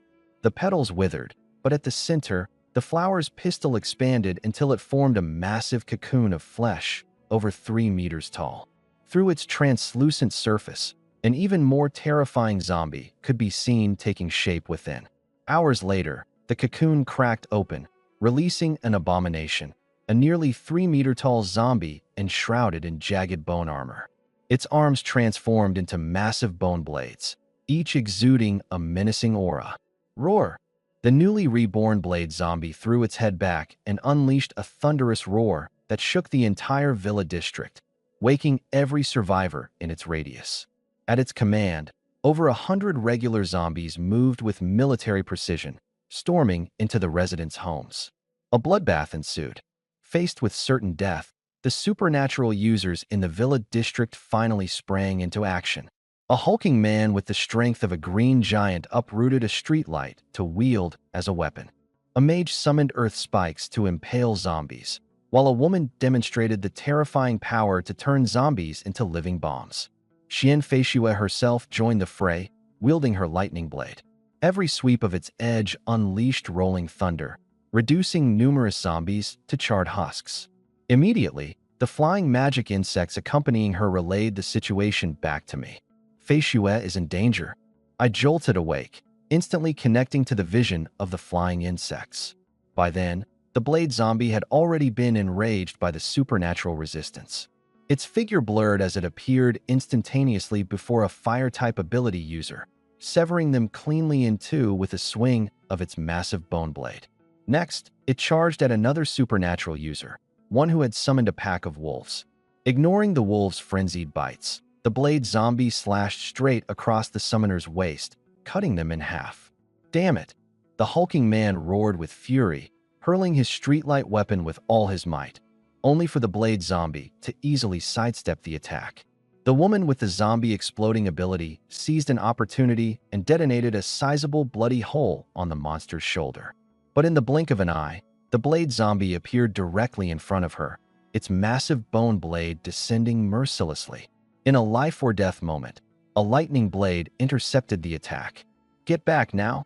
Xian Feishue stepped in front of the supernatural woman, shielding her with her crackling electric strikes. Electricity surged from Xian Feishue's attacks, causing the blade zombie to howl in rage, but she locked it in combat, refusing to relent. I'll back you up. The hulking man uprooted a whole tree and smashed it down hard on the blade zombie, forcefully sending it flying. Heavily injured, the blade zombie entered a berserk state. With a deafening roar of defiance, it turned into a blur and charged straight at the hulking man. You think I'm scared of you, you monster? The behemoth of a man barked defiantly, standing his ground and readying his boulder-sized fists to face the creature head-on. But the blade zombie was faster. Its blade flashed, and an arm was sent flying. The man didn't even flinch. Not even the loss of a limb made him utter a sound. Yet the blade zombie wasn't done. Twisting its blade, it slashed again, gutting the man from chest to belly. Blood spilled everywhere as his viscera began to spill out. Just as the killing blow was imminent, Xian Feishue reappeared, intercepting the strike and diving right back into battle. Despite having 3 pieces of equipment augmenting her abilities, Xian Feishue's power, equivalent to a Tier 1 Class B, was barely holding up. She activated her Thunder Beast bracelet, summoning a ferocious beast formed of crackling lightning to join her in assaulting the blade zombie. From my perspective, I anxiously monitored the battle, helpless except for controlling my flying magic insects to pester the creature with poison stings. Finally, the combined forces began to suppress the blade zombie. At a distance, the woman who had barely survived the earlier encounter courageously activated her powers once more. This time, a large swelling suddenly appeared at the base of the blade zombie's right leg. The monster sensed the danger but couldn't escape Xian Feishue's relentless assault. Helpless, it watched as the swelling grew larger and larger until it ultimately detonated in a thunderous explosion. The blade zombie's leg was completely severed on the spot. The woman who caused the explosion collapsed immediately from overexertion, fainting on the cold ground. Seizing the opportunity, Xian Feishue unleashed her most powerful attack. Her lightning blade erupted with searing electrical energy as she aimed directly at the blade zombie's skull. The night momentarily turned as bright as day, and under a spine-chilling scream, the blade zombie was reduced to nothing more than a smoldering corpse. As the battle drew to a close, Xian Feishue scooped up the unconscious woman and rushed over to the hulking man. "Are you all right?" she asked urgently. "I'm fine. Won't die that easily," the man replied nonchalantly, using his remaining hand to shove his spilling intestines back into his abdomen before staggering back to his feet. Xian Feishue, it couldn't help but be stunned by his sheer resilience as she led both of them to a safer villa. Watching everything unfold through my flying magic insects, I finally let out a long sigh of relief.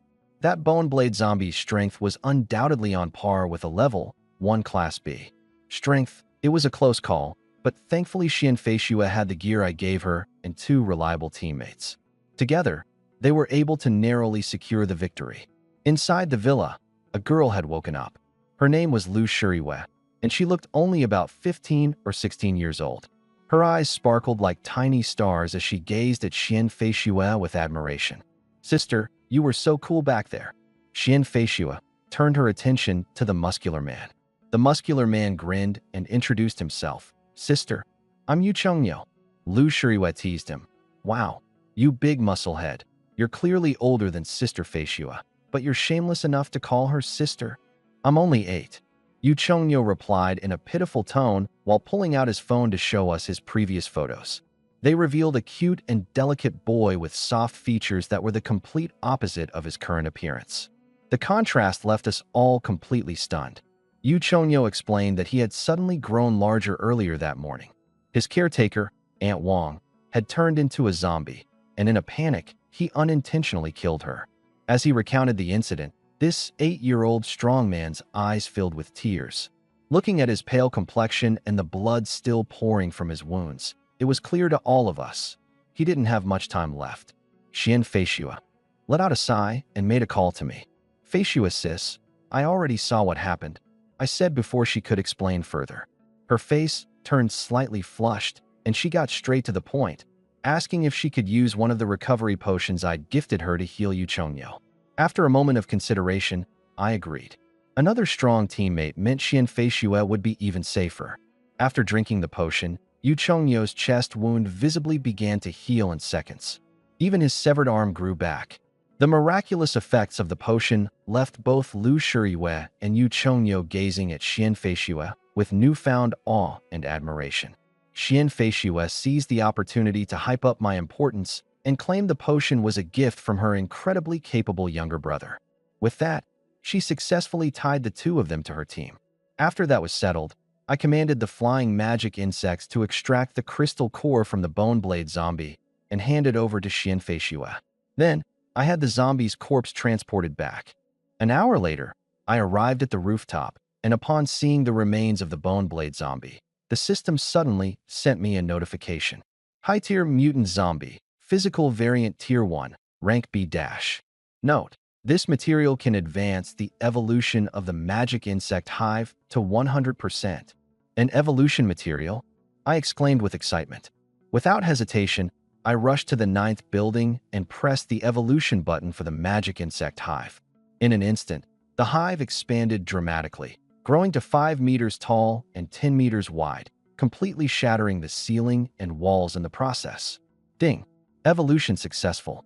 Primary magic insect hive bloodline upgraded to intermediate magic insect hive. Rank C+. Ding! Congratulations, host. You've received feedback, plus 40 to Constitution. You've also acquired a special ability, Gene Lock. My Constitution instantly shot up to 62 points, turning me into a tank. And the Gene Lock ability? While its side effects were severe, it could massively boost my combat power in a pinch, perfect as my trump card. I immediately checked out the attributes of the newly evolved Magic Insect Hive. Intermediate Magic Insect Hive. Bloodline, C+. Abilities, Gene Bank. Collect genetic material from life forms. Randomly assign traits to magic insects. Capable of producing special units. Bone Blade Magic Insects. Tier 1, C+, limit of 3 units. This evolution granted the hive the ability to harvest genes and create elite troops, drastically boosting its potential. If it continues to evolve, my insect swarm will surely become a catastrophe more terrifying than the zombies themselves. The Bone Blade Magic Insects, with their quality matching the newly evolved hive at Tier 1, rank C+, were now my ace despite the limit of 3 units. In summary, this evolution was a monumental surprise.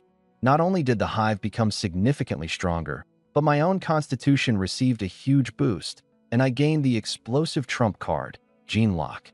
Meanwhile, Xian Feishue absorbed the Bone Blade zombie's crystal core, causing her powers to surge once again. Even more intriguing, a phantom lightning blade seemed to coalesce in her mind, likely signaling an imminent breakthrough waiting for the right moment. As dawn broke, I converted the 215 crystal cores harvested by the swarm overnight, along with the 45 I looted from Duan Shuhu, into 26,000 magic energy points. Without hesitation, I ran an 8-roll pull from the C-grade prize pool. The results? A psychic orb, shape-shifting ring, frost essence, tome of wisdom, and freezing talents.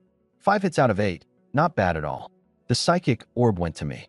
The tome of wisdom I gave to Muzi. The freezing talons were handed over to Tawanzi. A perfect allocation, boosting everyone's capabilities. The most important find was the frost essence, which is an evolution material for Tawanzi and instantly pushes its evolution progress by 50%. Just one more, and it will evolve again.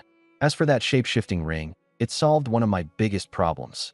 I returned to the crumbling 9th building and used the ring on the magic insect hive. The massive hive instantly shrank down to the size of a ring.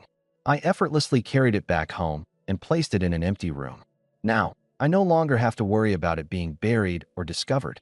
In fact, I can even carry it around with me. Wherever I go, the troops will be ready to swarm. Having settled everything, I enjoyed a hearty breakfast cooked by Muzi and prepared to embark on a hunt beyond the safety of the complex with her and Tawanzi. Acting as the scout for the swarm, finding targets is a piece of cake. Half an hour later, a flying demon bug made a discovery. Just a few blocks away, a mutated zombie was commanding over 300 ordinary zombies, scouring homes one by one, hunting the remaining survivors to serve as its food supply. I couldn't let it grow stronger. I set off immediately. Meanwhile, not far from the mutated zombie, in a supermarket, another grim apocalypse drama was unfolding. The rulers of the supermarket were 5 male ability users, led by a man named Zhao Shanxiu. He wore gold-rimmed glasses and was a shrewd individual. Unlike Duan Shuhu, who relied purely on brute strength, Zhao preferred playing mind games. He kept the 200-plus survivors in the supermarket confined, intentionally starving them to break their spirits, forcing them to submit to him willingly. His goal? To become the king of this apocalypse. In one corner of the supermarket, a man was pleading softly with his girlfriend of 8 years for food. "Xiao and I, please go trade with them for some food, for our future." The trade, he was referring to, meant selling her body. Under the weight of starvation and false promises of a future, The girl eventually staggered towards the group of devils. After a long time, she returned covered in bruises, carrying a pile of food. Her boyfriend immediately threw himself at the bread, devouring it ravenously, while she sat numbly against him, seeing in his eyes only greed for the food, with no trace of her. As Zhao Shanxiong reveled in the efficacy of his manipulative tactics, the supermarket's steel shutters were suddenly shattered by a tremendous force. The mutated zombie my demon bug had tracked down, a zombie with an emaciated frame covered in thick ice, entered the supermarket with its lackeys. These zombies were excessively brutal. They didn't immediately feast, but instead ripped off survivors' heads like pulling carrots, preserving the freshness of the flesh. Amid the chaos, the man who had sold out his girlfriend shoved her towards the zombies in a desperate bid to escape. But he didn't make it far before he, too, was tackled by another zombie. His head was twisted off in an instant, and his blood dyed red the bread he'd obtained by sacrificing his lover. Damn it! Zhao Shanxiong's dream shattered, and his fury erupted. He showcased his ability, the manipulation of hair. Stretching over 10 meters long, his hair solidified like steel, whirling into a meat grinder that obliterated hordes of ordinary zombies. But then, the true boss made its entrance. The icy zombie stepped into the supermarket, frost forming on the ground wherever it went. Its gaze toward Zhao Shanxiong was that of a predator about to devour a sumptuous meal. With a chilling roar, a storm of icy shards rained down upon Zhao. He formed a massive shield with his hair, just in time to block the attack. Barely catching his breath, he realized in horror that the icy zombie had vanished from its spot. A sudden and deadly chill wrapped around him from behind. At the brink of death, Zhao Shanxiong relied on instinct to narrowly dodge the fatal blow, losing his right arm in the process. Through the searing pain, he stared at the icy zombie in terror. The creature licked the blood off its icy blade, its expression maliciously human, and suddenly accelerated, gliding on the frosty ground like a skater. It dashed towards him in an instant. Zhao didn't even have time to react as an icy blade grew larger and larger in his vision. His head was swiftly severed and flew through the air. My ambitions. His consciousness faded into darkness. The icy zombie grabbed his severed head, twisted the brains into pulp, and drank it like fine wine. Then, its icy gaze turned to the remaining 4 ability users. The 4 were already terrified beyond measure. They bolted for their lives, only to be impaled by massive icy spikes rising from the ground, skewering them like kebabs. The supermarket became a hellscape. While the icy zombie savored the scent of blood, 3 figures appeared at the entrance of the supermarket. It was me, Mu Zi, and Tuanzi. Sensing the richer, more alluring aroma emanating from us, the zombie didn't hesitate to launch an attack, hurling waves of icy spikes in our direction. I snorted coldly, using telekinesis to form a barrier that shattered the oncoming ice spikes. At the same time, I guided 9 flying daggers straight for its head. The icy zombie tried its usual trick, gliding across the frozen ground to evade and rush directly at me. But Mu Zi had been waiting. The mental bomb she had prepared detonated, freezing it in its tracks. Tuanzi seized the opportunity, its cat claws equipped with the frozen talons, striking its chest and tearing off a large chunk of flesh. The pain snapped the icy zombie out of its paralysis. It let out an ear-shattering roar as its rage consumed whatever shred of reason it had left. The air around it dropped in temperature, and icy spikes erupted from the ground in all directions. Mu Zi and I soared into the sky, while Tuanzi darted nimbly between the spikes, dodging them with ease. Once the zombie's ultimate move subsided, it slumped into a weakened state. Strike while the iron is hot. My 9 daggers whizzed through the air, and before it could even react, its head was severed. The battle was over in less than 5 minutes. I walked toward the zombie's remains as my system. The panel popped up. Advanced Mutated Zombie, Isotribute Mutation, Tier 1B+. Note: this material can push Dumpling's evolution progress to 100%. What a great start. I immediately dug out its icy blue crystal core and pressed the Evolve button for Dumpling. The remnants of the ice zombie were absorbed, and Dumpling's size surged to 2 meters long.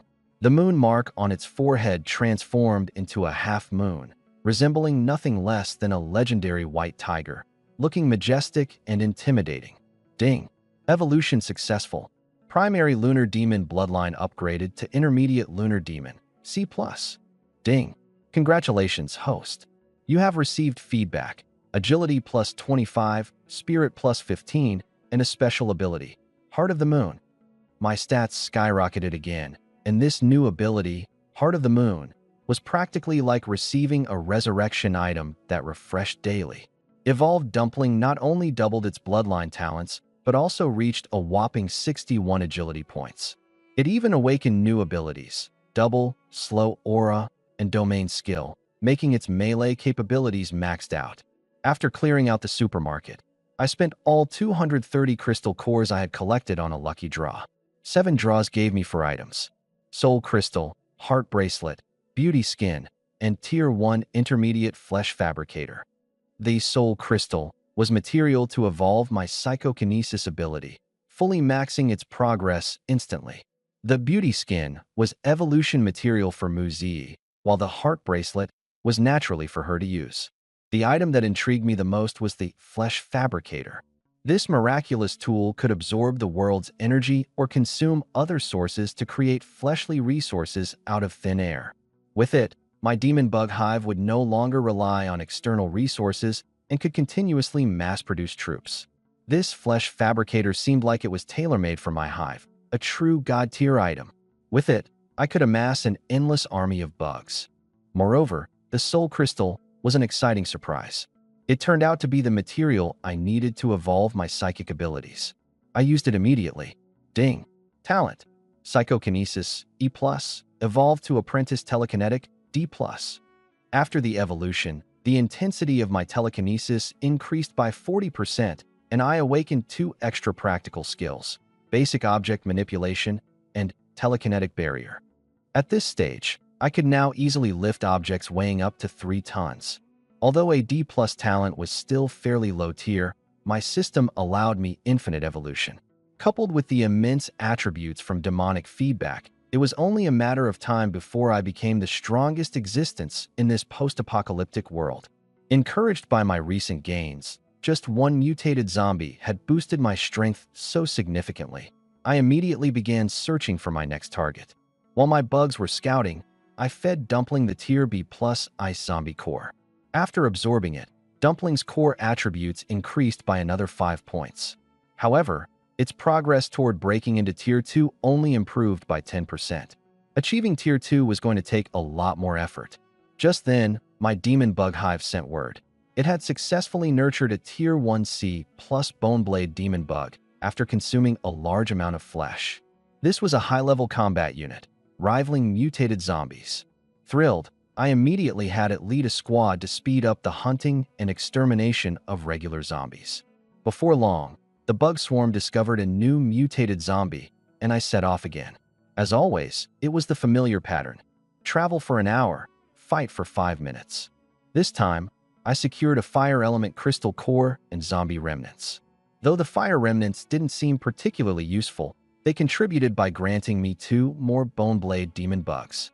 I quickly sent one of the bugs as an airborne drop-off to serve as bodyguard for Xian Feishuo, while the other joined my zombie cleaning squad. Over on Xian Feishuo's side, when both Yu Chongnyo and Lu Shuriwe saw the fearsome Boneblade demon bug, they froze out of sheer terror. Upon learning that this was merely a protector I sent over, their perception of me as their younger brother was completely flipped. My strength seemed almost beyond logic. Xian Feishuo even suggested having an aerial bug transport her over to meet me, but I decisively rejected it. Aerial travel was too risky, and I wouldn't allow her to take that chance. After handling all those matters, I found an empty house to rest. I absorbed the fire element crystal core myself, gaining +1 strength and an 8% increase in my evolution progress. Later, Muzi finished preparing our meal, and the 3 of us, Dumpling included, enjoyed a rare, warm lunch amidst the apocalypse. After lunch, I noticed Muzi gazing at a family photo on the wall, lost in thought. I used to dream about finding someone I truly loved and spending my life shamelessly in bliss, she said, her face flush with an alluring blush as she leaned close. I think I've finally found that person. What followed was dual cultivation, during which my evolution progress unexpectedly increased by another 1%. At this pace, I could potentially break into Tier 2 within a month. It was far more efficient than merely absorbing crystal cores. Resting afterward, I checked my phone. My childhood friend, G. Bowen, still hadn't replied. Most likely, things weren't looking good for him. Online, the Federation and major conglomerates continued to play dead, but many ability users had already discovered the value of crystal cores and were actively hunting down zombies. At that moment, even more powerful mutated zombies began emerging across various regions. There were even video recordings of terrifying creatures capable of leveling skyscrapers in an instant. This apocalypse was far more dangerous than anyone could have imagined. Gotta get stronger and fast. As I was thinking that, the mother nest of the demon worms sent another update. Another mutated zombie had been discovered. I immediately got the team ready to set out. However, while approaching the target, my long-dormant demon detector suddenly went off. There's a demonic unit that can be converted. I was thrilled. The system then helpfully clarified. As I've already bound multiple demons, the new demons I convert must meet higher quality standards. At this point, the lowest rank I can bind is a grade C demon. And according to the detector, that C-grade demon is right where the mutated zombie is. I quickened my pace. As I rounded the corner, I spotted this grotesque mass of flesh standing in the middle of the street. A massive zombie, towering over 4 meters tall and resembling a literal mountain of meat. Holy crap, this thing was intense. It was like a jigsaw puzzle made of rotting flesh, with a gaping mouth full of jagged teeth on its stomach and flanks covered in countless hands of various sizes. The two largest arms wielded menacing weapons, a colossal hook made of bone in one hand and a massive axe in the other. Just standing there, it exuded a suffocating pressure. I glanced at the demon detector, and sure enough, the flashing red target was this literal mountain of flesh. Before we came, I dug into its details. The mother nest's intel pegged this thing's level at around stage 1 B rank. If I hadn't been sure of its power level, I wouldn't have willingly sought out this grim monster. But realizing it could be converted into a demon, I didn't hesitate. I led Muzi and Tawanzi straight into action. Let's get to work. 9 flying blades shot out, whizzing through the air for 100 meters, targeting its head. I was hoping to take it down in one swift move. Surprisingly, the blade sliced right through its neck with no resistance, decapitating it effortlessly. Blood spewed out like a geyser as the massive head tumbled to the ground. But eerily enough, the mountain of flesh acted as if nothing had happened. The gaping mouth on its gut let out an earth-shattering roar, and then a horde of ghostly phantom-like beings emerged from its body, rushing toward us like a rabid storm. I didn't even need to give her detailed orders. With a snap of her fingers, Muzi detonated the psychic bombs she had previously set. The resulting shockwave obliterated those phantoms, scattering them into nothingness. Meanwhile, Tawanzi was already making its move. Frost began spreading outward from its position like a plague, rapidly transforming the surrounding area into a 100-meter-wide domain of frozen ice. Without warning, a sharp ice spike erupted from the ground beneath the mountain of flesh. However, the grotesque creature wasn't sluggish. With a roar, it stomped down hard, shattering the ice spike into pieces before charging toward us. But in the frosted domain, Tawanzi reigned supreme. Its movements were so fast they left behind only afterimages, and its freezing blades struck with precision, slicing through the mountain of flesh again and again. The grotesque beast howled in frustration, but it couldn't even get close to Tawanzi. Equipped with its god-tier armor, Tawanzi's fighting capabilities rivaled, if not outclassed, a stage 1B rank. Combined with its absurd agility, it was a force of nature, carving chunks of flesh out of the grotesque monster with every strike. On top of that, the invasive frost was slowing the giant's movements little by little. What surprised me, though, was that this monstrosity seemed to have no weak points. Despite being severely hacked apart, it just became slightly smaller. Its combat prowess remained as fierce as ever. We couldn't afford to drag this fight out any longer. I decided it was time to rely on an old trick. Get Z to unleash a psychic shock to knock it unconscious and create a window for me to convert it. But to my utter shock, This monstrosity, which looked like nothing but a brute strength-based tank, turned out to have a higher mental attribute than Z. Her skills failed to incapacitate it. Damn it, guess we're grinding this out the hard way. Given no other choice, I personally joined the fight, teaming up with Tawanzi to suppress the beast and look for an opening. The battle was chaos incarnate. We relentlessly pummeled the 4-meter-high monster until it was reduced to a 2-meter heap of flesh. The ground was littered with its scattered meat chunks. It even tried to reconsume its severed flesh to regenerate, but I made sure to intercept it every single time. Eventually, I started noticing a pattern. The creature's greatest advantage was its absurd durability. It was like an unkillable cockroach. Its attacks were nothing remarkable, limited to a handful of moves. The key to its immortality was its massive size. Every injury it sustained caused it to shrink, which, in turn, diminished its base stats. So that's how it works. By now, the creature had shrunk to a fraction of its original size, and its stats had hit rock bottom. Z, now's your chance. Understanding my cue, Mu-Z unleashed another psychic bomb. This time, the overwhelming mental shock broke through its defenses, rendering it unconscious at last. We've got it. Looking at our hard-earned victory, I couldn't help but grin and immediately summoned the system. Ding. Converting the Flesh Mountain zombie into a demon will cost 10,000 demonic energy.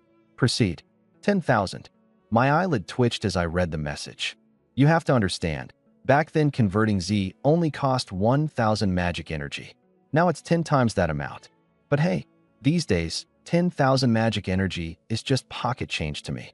Without hesitation, I had the Broodmother deliver 100 zombie core crystals, converted them into magic energy, and hit confirm without a second thought.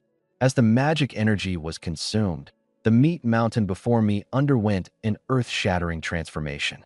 It was already revolting, but now post-transformation, distorted human faces began emerging all over its surface. At first glance, it looked like a grotesque amalgamation of sewn-together human heads. From the massive mouth on its stomach sprouted jagged fangs, and a tongue formed of blood and flesh slithered out, dripping nauseating slime. Ding. Consumed 10,000 magic energy. Congratulations. The Meat Mountain zombie has transformed into a high-grade flesh-stitched abomination, rank B+. Successfully bound demon unit. Meat Mountain. Ding. Congratulations. By binding a rank B+ demon unit, you've unlocked the Tier B lottery pool. B-tier lottery pool. A grin spread across my face. I hadn't even checked my new companion's stats yet, and I was already hit with a pleasant surprise. This meant I could draw B-tier items now. This was a huge power boost for me and my entire team. Undoubtedly a game changer. Suppressing the excitement bubbling within me, I pulled up Meat Mountain's stat panel. Meat Mountain.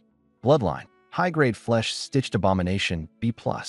Stats. Strength 20/agility 10/vitality 30/spirit 20.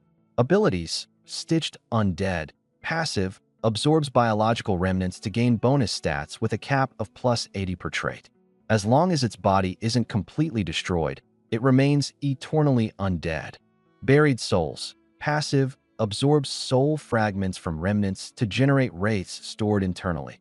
Flesh Tendrils. Consumes its own flesh to create tendrils of meat, dragging enemies to its side. Wait, these stats are kind of pathetic? I frowned, noticing that the highest value was only 30. How is this a B+ template? But as I read through the abilities, it hit me all at once. Holy crap, this is OP. Absorbing flesh to boost stats with a max cap of +80 per trait. If I let this thing gorge itself, breaking triple digits in stats wouldn't just be a dream. It'd be a guaranteed reality. This right here was a perfect, scalable tank unit, if I ever saw one. No wonder my fight against it before was so tough. That insane passive was the reason it was practically unkillable. Now it's on my side. I'm DPS. Z is crowd control. Tawanzi is an agile assassin. And now, with Meat Mountain as our front line, we're locked and loaded. Finally, we've got the perfect team composition. I dismissed the stat panel and glanced at the sky. Without realizing it, it was already nearing dusk. After a busy day like this, it was no surprise that Z and Tawanzi were starting to look a little worn out. All right, time to call it a day. Let's head home. Just as we were about to leave, Meat Mountain sent me a thought. It wanted to eat the remnants on the ground that originally belonged to it. I wasn't about to say no to that. With my approval, Meat Mountain wasted no time. Its fleshy tongue wrapped right around the scattered bits of meat and shoved them into its massive mouth. As it devoured, its 2-meter-tall frame began expanding noticeably. In the blink of an eye, it had grown to over 4 meters tall. The heavy, oppressive aura it radiated was back in full force. I took a quick peek at its updated stats. Strength 58, agility 47, vitality 70, spirit 61. Now this was more like it. I couldn't help letting out a hearty laugh as I led the team home, thoroughly pleased with the day's gains. When we got back, the broodmother had already delivered today's haul. Man, the efficiency after its evolution was no joke. Even after the 100 zombie core crystals I'd used earlier, I still had 800 left over. 80,000 magic energy in total. This windfall came from completely clearing out the nearby zombie population. I sent Z to prepare dinner while I turned all 800 cores into magic energy. Without hesitation, I opened the lottery pool. Tier B items, 10,000 magic energy per draw. Screw it, go big or go home. Dumping all 80,000. Ding. Consuming 80,000 magic energy. Conducting 8 draws. Congratulations. Reward obtained. Taunting Great Shield. Better luck next time. Succubus Eyeball. Better luck next time. Wraith Core. Mushroom of Desire. Better luck next time. Thunderlight Dress. God damn it. 3 better luck next times in a row nearly made me spit blood. Just like that, 30,000 magic energy vanished into thin air. Still, hitting 5 out of 8 was a solid result. Considering I landed 5 B-tier items, I'd call it a massive win overall.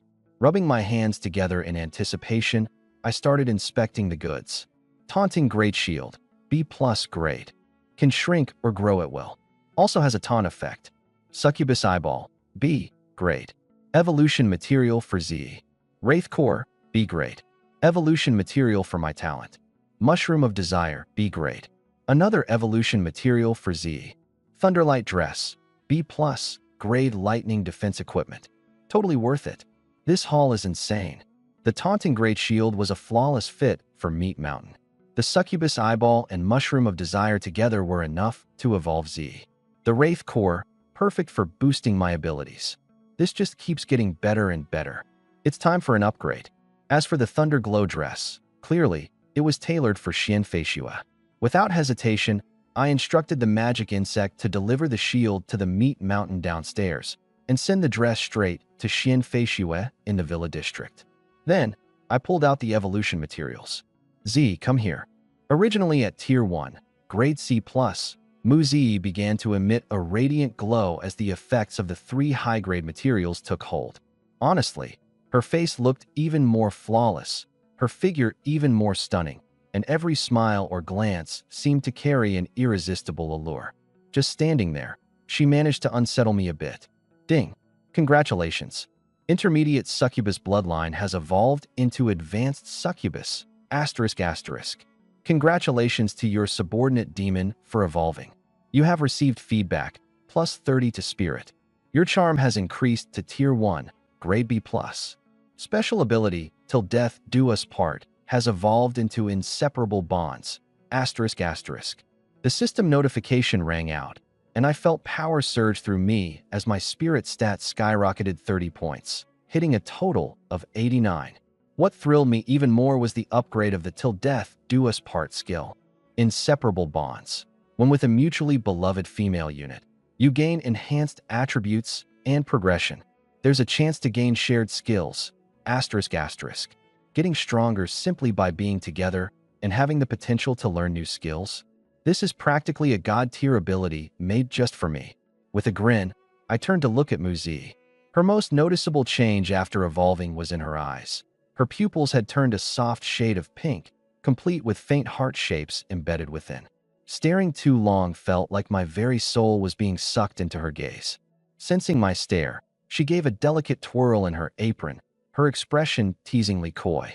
How do I look? Seriously, how could anyone resist this? The night deepened, and the sky turned pitch black. In my moment of post-reflection bliss, I lit a cigarette with satisfaction and finally remembered to check Mu-Z's updated stats. Muzi. Tier 1. Bloodline. Advanced Succubus B+. Stats. Strength 52/agility 51/constitution 51/spirit 72.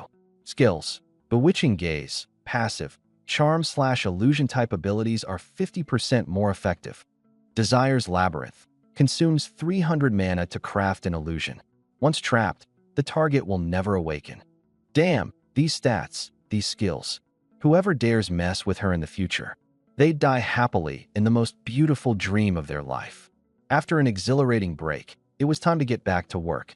I retrieved the spectral ghost core, wasting no time as I immediately opted to evolve my talents. When I pressed the button, I felt a sudden explosion from the rune within my soul that represented my psionic power. It grew infinitely more intricate as an overwhelming torrent of techniques and applications related to psionics surged into my mind. The sensation was like someone wise and ancient directly downloading decades of hard-earned wisdom straight into my brain. Within an instant, my control over psionic power improved by leaps and bounds. Ding! You've successfully evolved using the Tier 1 B+ Materials Spectral Ghost Core. Your talent has now evolved into Professional Psion, Tier 1, Grade C+, ***. Due to excess evolution energy, you've awakened an additional Tier 1, Grade C+ skill, Aerial Flight. Holy crap, this is some next-level insanity. Delighted, I stepped out onto the balcony and shifted my focus to the parking lot below. With just a single thought, 3 parked cars were lifted effortlessly by an invisible force, spinning gracefully mid-air like they were props in a rhythmic dance. Nearly 5 tons of weight. It all felt feather-light under my control. If this were pre-apocalypse, I'd legit be a freaking superhero. I couldn't help but marvel aloud. However, I quickly grounded myself with a reminder. In a post-apocalypse world, there were countless beings far stronger than I. No time to get cocky now. With that, I released control, sending the 3 cars plummeting from over 10 meters high. They crashed down with a deafening boom, igniting their fuel tanks and erupting into massive fireballs. The roaring explosion shattered windows from several nearby buildings, with screams of panic echoing across the complex. Ignoring the commotion outside, I calmly returned to my room and pulled up my own stats panel. Liamo. Talent. Professional Psion, C+. Psionic power is enhanced by 60%. Gain 2 random Tier C+ psionic skills upon each promotion. Stats. Strength 33/agility 52/constitution 64/spirit 89. Skills. Professional object control, C+. Multiple psionic barriers, C+. Aerial flight, C+. Compared to before, the strength of my psionics had increased from 140% to 160%. While it may appear as only a 20% boost on paper, this was a true qualitative transformation. Even my previous D+ skills had upgraded to C+, with their effects improving across the board. Best of all, I could freaking fly now. With a single thought, I rose into the air. It didn't feel like flying in the traditional sense, but rather as if I was lifting myself up through sheer mental force. Regardless, the speed was insane.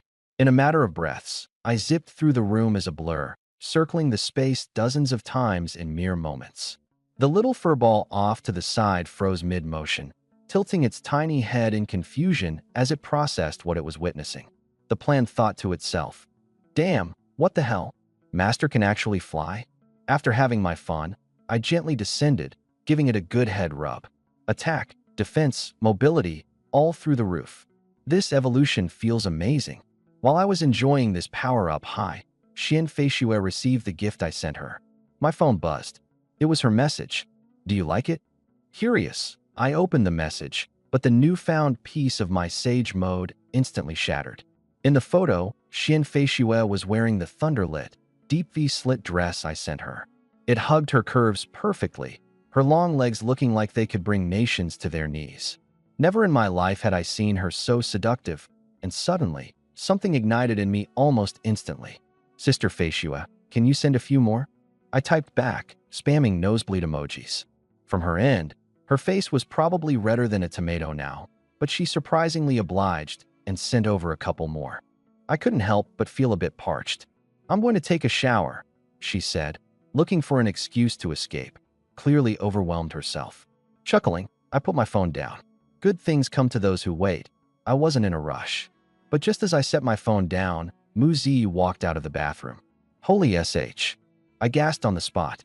She had changed into a lacy camisole ensemble. A god-tier speed attack. How the hell does anyone even handle this? The night fell deeper. I closed my eyes, embracing the beauty in my arms. Falling into a deep sleep was inevitable. But as the clock struck midnight, all hell broke loose. The moon in the sky began shaking violently. Then, countless shooting stars lit up the darkened heavens. The world's energy levels skyrocketed by at least 100-fold in mere moments. What the hell? Muzi and I both bolted upright, rushing to the window. The sight before our eyes was unbelievable. Streaks of golden light intertwined across the sky, forming an extravagantly radiant tapestry. With this sudden surge of energy, the entire world was undergoing profound transformation. Plants started growing wildly. Zombies mutated. Animals awakened with newfound abilities. And new ability users emerged by the dozen. Even for veteran ability users like us, our strength soared. My base stats, an instant boost of 10 points across the board. But my excitement quickly turned into unease. Instinct warned me this wasn't good news. Zombies already far outnumbered humans. This sudden energy feast would benefit them even more. The future? It just got bleaker. Suddenly, I noticed a particular shooting star heading right toward us. Oh hell no. Boom. The meteor crashed just a few kilometers away. The horrifying shockwave leveled several buildings, instantly claiming countless survivors. And then it came, a primordial summon, radiating from the crash site. Blood, cells, genes, all began screaming, compelling every living being to race to the scene. A treasure, an earth-shattering treasure for sure. Nearby ability users, zombies, and mutated creatures went berserk, charging madly in that direction with bloodshot eyes. Master, should we go? Muzi carefully inquired. No rush, I replied, shaking my head. I've got a system. That's the real jackpot. No need to dive into chaos. That said, passing up free gains would just be dumb. I quickly sent out my flying magic bugs to scout the area. Through their eyes, I saw what lay at the heart of the crash site minutes later. A massive crater held a glowing crystal at its center. The first to race in was a speed-type ability user, only to slam into an invisible barrier with a resounding bang. So that's it, a shield protected the crystal, though its power seemed to be waning over time. Interesting. I felt even less inclined to rush. Instead, I told the bug mother nest to send over tonight's harvest. Having the B+ tier flesh mountain on my team had massively ramped up hunting efficiency. Aside from its agility stat of 90, all of its other stats were now over 100. In just a few short hours, it and the magic insects had wiped out over 1,000 zombies. Faced with the mountain of zombie crystal cores they gathered, I wasted no time. Transmutation, activate. A solid 100,000 magic energy points earned in one go. System, let's roll. 10 pull. I wasn't dead set on that meteor crystal, but if there's a chance, I've got to take it. Ding. Consumed 100,000 magic energy. Drawing 10 items. Congratulations. Received, Psychic Greatsword. Flesh Calabash. Faith Earrings. Blue Ice Armor. Emergency Teleport Scroll. Spirit Magic Tome. Professional Psychic Robe. 7 hits out of 10. Damn, today's my lucky day? Am I raiding the Emperor's treasury or something? My eyes trailed over the 7 items I just drew. My jaw nearly hit the floor. 6 were equipment, with one being a life-saving scroll. Every single one a premium-grade treasure. Psychic Greatsword. B+, a weapon for psychics, capable of shifting in size. Adds +30 to spirit, with attacks carrying B+ grade psychic energy. Flesh. Meat Gourd. B+. Special equipment that can convert corpses into vitality to heal me. Faith Earring. B-. +20 spirit. Enhances mental spells, and even reduces mana consumption. Blue Ice Armor. B+. Boosts mana and defense, plus reflects ice damage. Emergency Teleport Scroll. B+. A one-time use item. Randomly teleports teammates within a 100 m radius to an area up to 10,000 m away. Spirit Magic Book. B+, plus 30 spirit, strengthens mental spells, and even stores 10 instant cast spells. Class Mindcaster Robe B+, plus 30 spirit, enhances defense and mental power, and counterattacks when hit. We hit the jackpot. This is it. With this teleportation scroll, I basically have an extra life. That meteor, I swear it's mine. I immediately distributed the gear. The greatsword and robe were mine. The earring and book went to Zi. The blue ice armor went to Tawanzi. And the meat gourd naturally belonged to Bro Meat Shield, our super tank. Within moments, our team was fully geared up. Zi was already a B+ tier and had 72 spirit. With these two items, her spirit surged to 122. She's now on par with an A rank from the first tier. And me? I'm on a whole other level.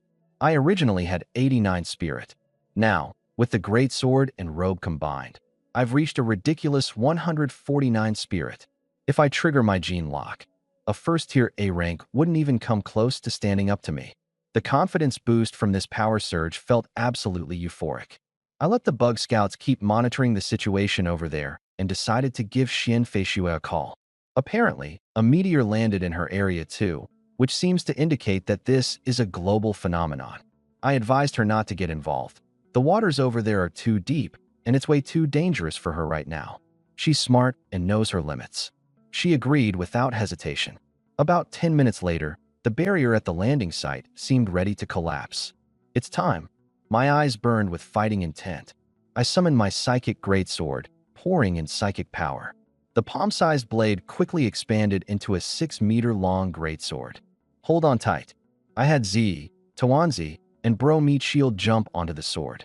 With a surge of psychic energy, we shot toward the meteor landing site like a beam of light. Now that I've unlocked the Skyborn flight skill, I finally get to live out my dream of flying on a sword. After a few minutes, we arrived at the destination. I kept a low profile, landing on top of one of the intact buildings to observe from the shadows. There were at least 10,000 zombies gathered on site, with a heavy presence of mutated zombies and some rogue awakened individuals lurking in the surrounding area. In particular, there were several mutated animals that stood out: a cat dripping with black liquid, a massive snake stretching dozens of meters, and a sharp-eyed sparrow perched atop the ruins, its gaze as cutting as a knife. None of these beasts looked easy to deal with. The entire scene was like a high-pressure powder keg, ready to explode the moment the barrier gave out. In the midst of this intense atmosphere, I noticed a grotesquely ugly woman with several drop-dead gorgeous men, engaging in some unsavory activities in a far corner. Once the deed was done, the woman, presumably satisfied, got dressed while the group of men looked completely drained, barely able to remain standing. Her name was Yuguchian. Her ability was to incite an uncontrollable infatuation in men, driving them wild with desire for her. Apparently, she relished this power and even harbored delusions of becoming the world's queen through it. "What's the situation?" she asked one of her henchmen, whose bulging eyes made him look like an alien. "Boss, over 2,000 zombies, 10 mutated ones, 50 awakened individuals, and 3 mutated beasts." Yuguchian smiled cruelly. "Kill all the zombies. Leave the awakened and the mutated animals alive." Her dozen or so grotesque-looking subordinates roared with bloodlust, charging into the fray. They attacked zombies on sight, cutting them down in droves. The powder keg went off in an instant. "What the hell are those things?" I muttered, watching the freakish, awakened henchmen from the rooftop, my brow furrowed. These guys looked like failed experimental subjects, but their combat prowess was terrifying. A dozen of them were laying waste to thousands of zombies and dozens of other awakened combatants. Suddenly, one of them, a spider-like freak with 8 eyes and legs, came rushing straight toward me. It shot out webs, swinging onto the rooftop before lunging at me with a twisted grin. Tawanzi's fur bristled as she lashed out with a swipe of her paw.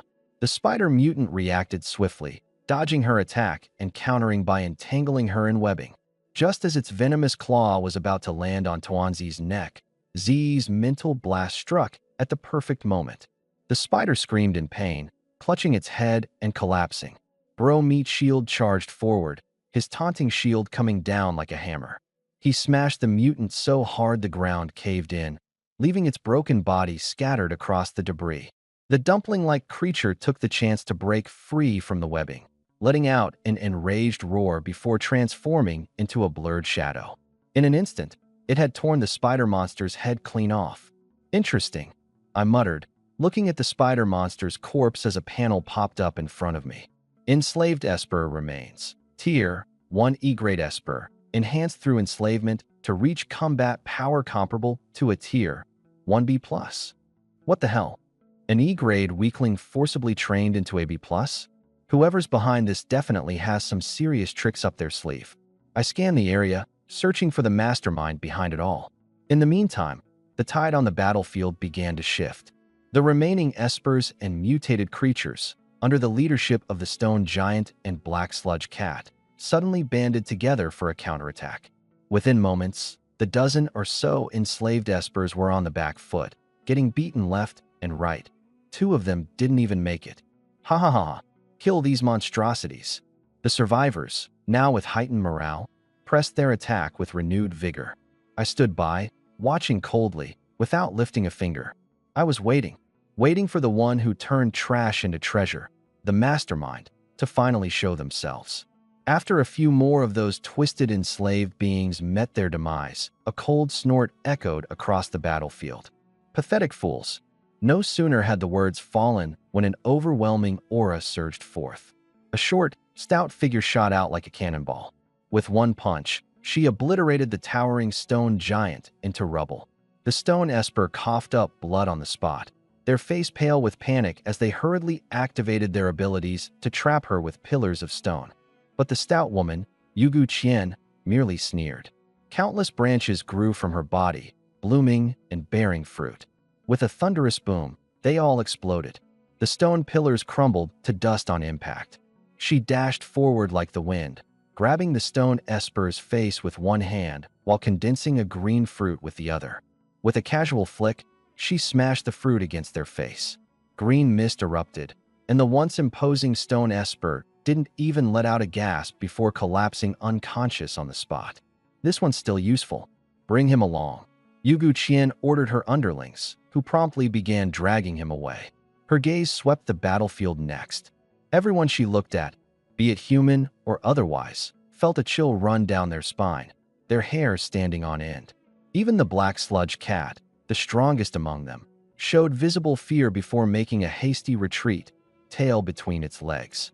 Run! In a flurry, everyone scattered like terrified prey, beasts and espers alike. But Yugu Qian was having none of it. Her seemingly corpulent body erupted with startling speed, catching up with the fleeing sludge cat in the blink of an eye. The creature, gripped with terror, lashed out with countless black tentacles in desperation. But Yugu Qian simply flicked her finger, summoning a fiery red flower. Its fruit exploded into roaring flames, reducing the tentacles to ash instantly. Then, out came the dreaded green mist once more. No matter how strong it was, even the mutated black sludge cat succumbed with a single whiff, collapsing unconscious almost immediately. Only capture the strong ones, she barked. With the 2 strongest taken down, those remaining fell to pieces, becoming nothing more than lambs to the slaughter. Surveying the battlefield littered with spoils, Yugu Qian let out a triumphant laugh. Countless plant tendrils extended from her body, piercing into the corpses and unconscious fighters alike. Within seconds, the corpses shriveled into dried husks. Only a select few, the stone Esper, the sludge cat, and a few other strong ones, endured the torment, writhing in agony as they were condensed into 5 heart-like fruits. Holding the still pulsing hearts in her hands, Yugu Qian was practically salivating. Right there and then, she devoured 3 of the fruits. The remaining 2 she shoved into the mouths of the stone Esper and the black sludge cat. In an instant, the 2 underwent grotesque transformations. One became a literal stone figure, while the other turned into a monstrous tentacle beast. The 2 abominations knelt before Yugu Qian, fully subjugated. This woman's powers, what a damn cheat code, I muttered from the rooftop, witnessing everything unfold with clarity. I couldn't help but admire her outrageous abilities, explosives, toxins, enslavement, enhancement. Her powers were absolutely game-breaking. Just as Yugu Qian reveled in her perceived victory, The alien-like figure beside her whispered something into her ear. She looked up, her eyes landing exactly where I was standing. Her beady eyes sparkled instantly. Holy crap, where in the world did a hunk like this come from? A perverse glint flashed across her face as she pointed straight at me, shouting, "Catch him for me, and don't harm his face." A dozen monsters howled as they charged toward me, courting death. Mu Zi's eyes glinted coldly. Asterisk, how dare they target my man? Asterisk. Raising her staff and magic tome, Mu Zi unleashed her ultimate attack. The spell, Bewitching Glance, unfolded the labyrinth of desire in an instant. The charging monsters were ensnared immediately, their minds consumed by illusions. One began stripping to woo the ground, while another hugged thin air, laughing maniacally. Taking advantage of the chaos, Tawanzi and Roshan struck. One slashed through them like mowing grass, while the other treated the scene like an all-you-can-eat buffet, quickly dispatching them without breaking a sweat. The minions were wiped out clean, except for the stone giant and the tentacle monster, who remained unaffected, roaring as they charged towards us. The stone giant punched with such force that it collapsed the building under our feet. I used my telekinesis to stabilize everyone and safely land us on solid ground. Meanwhile, the stone giant had absorbed countless rubble, transforming into a towering colossus over 30 meters tall. It raised a massive fist and brought it crashing down on us. Meat Mountain bellowed and raised its mighty taunting shield to absorb the impact. Boom! With a deafening explosion, the ground under Meat Mountain's feet shattered into pieces, but it withstood the blow. Meanwhile, with the combined efforts of Tawanzi and Zi, the tentacle monster was swiftly defeated. The stone giant was also smashed into rubble by Meat Mountain's relentless assault. In just a moment, Yugu Qian's seemingly invincible slave army was utterly annihilated. She stood frozen, unable to believe her eyes. "Damn it! When I catch you, you'll pay the price for crossing me." In my bed, Yugu Qian exploded in fury, charging straight at me. She was shockingly fast, and Zi's charm spell only momentarily stalled her. At the critical moment, Meat Mountain redirected her wrath with another taunt, forcing her to focus on him. Yugu Qian's fist struck the shield, sending Meat Mountain back several steps. Sensing that Meat Mountain posed a threat, she launched a relentless assault, throwing countless explosive fruits that tore into Meat Mountain, reducing its flesh and size with each explosion.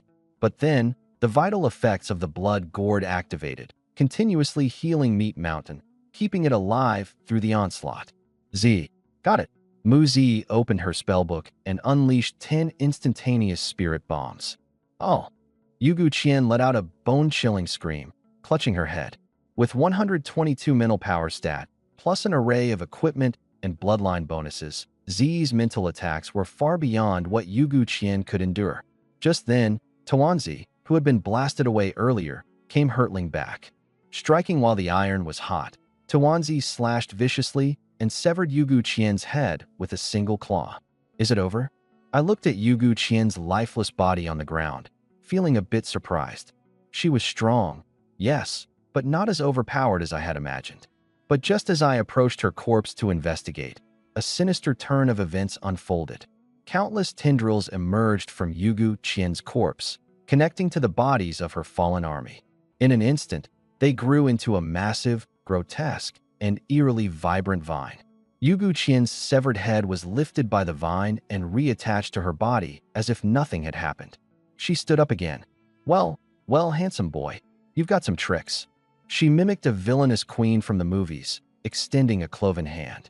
"Submit to me, and I may forgive your transgressions." This was utterly nauseating. I didn't waste words. 9 razor-sharp throwing knives targeted her head in an instant. "You dare defy me?" Yugu Qian bellowed in rage as the vine surged upward, blocking my flying blades. Meanwhile, the corpses of her slaves, controlled by the tendrils, began to move once more like grotesque marionettes, attacking us. "Handle these minions. I'll take care of her." I summoned my telekinetic greatsword, launching myself into the air with precision, maneuvering past the puppet army straight toward Yugu Qian. With my 149 mental power stat, plus all my buffs, I fully unleashed my power, and at last, Yugu Qian sensed the imminent threat of death. Panicking, she summoned all her tendrils, weaving them into dense protective layers. It didn't work. I compressed the toxic mist she had just spewed out into a single sphere and hurled it right back at her. Taking advantage of the moment she was detoxifying, I severed all her tendrils. Then, under my control, the telekinetic greatsword expanded into a fiery blade over 100 meters long and descended from the heavens. No! Yugu Qian let out a desperate screech. Boom! The massive sword fell, shattering the ground. Yugu Qian was obliterated, reduced to a grotesque pulp of flesh and blood. I retracted my great sword, gazing at the bottomless chasm it left behind. A wave of mixed emotions washed over me. To think, I dismantled an A+ level foe without even activating the gene lock. I'm stronger than I ever imagined. To ensure no surprises, I used telekinesis to extract the unrecognizable remnants of her body from the wreckage. Remains of a psionic, Tier 1, A+ level. Fragments of the demon bloodvine, Tier 1, A+ level. Ah, so that's it, 2 A+ levels combined. The revelation dawned on me. No wonder she was so bothersome. A mere A+ alone, not even close to being a threat to me. With confidence in my growing power, I stored away Yugu Qian's remains and turned my gaze toward the meteor in the distance. Since the battle began, only about half an hour had passed, and the barrier was beginning to crumble. I instructed Tuanzi and the others to retrieve every energy crystal from the battlefield. As for Yugu Qian, she'd merely absorbed the blood.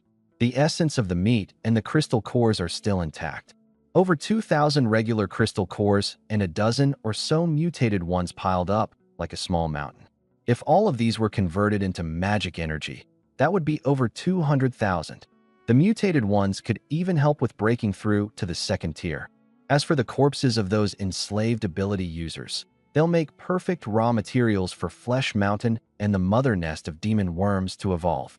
This haul, pure profit.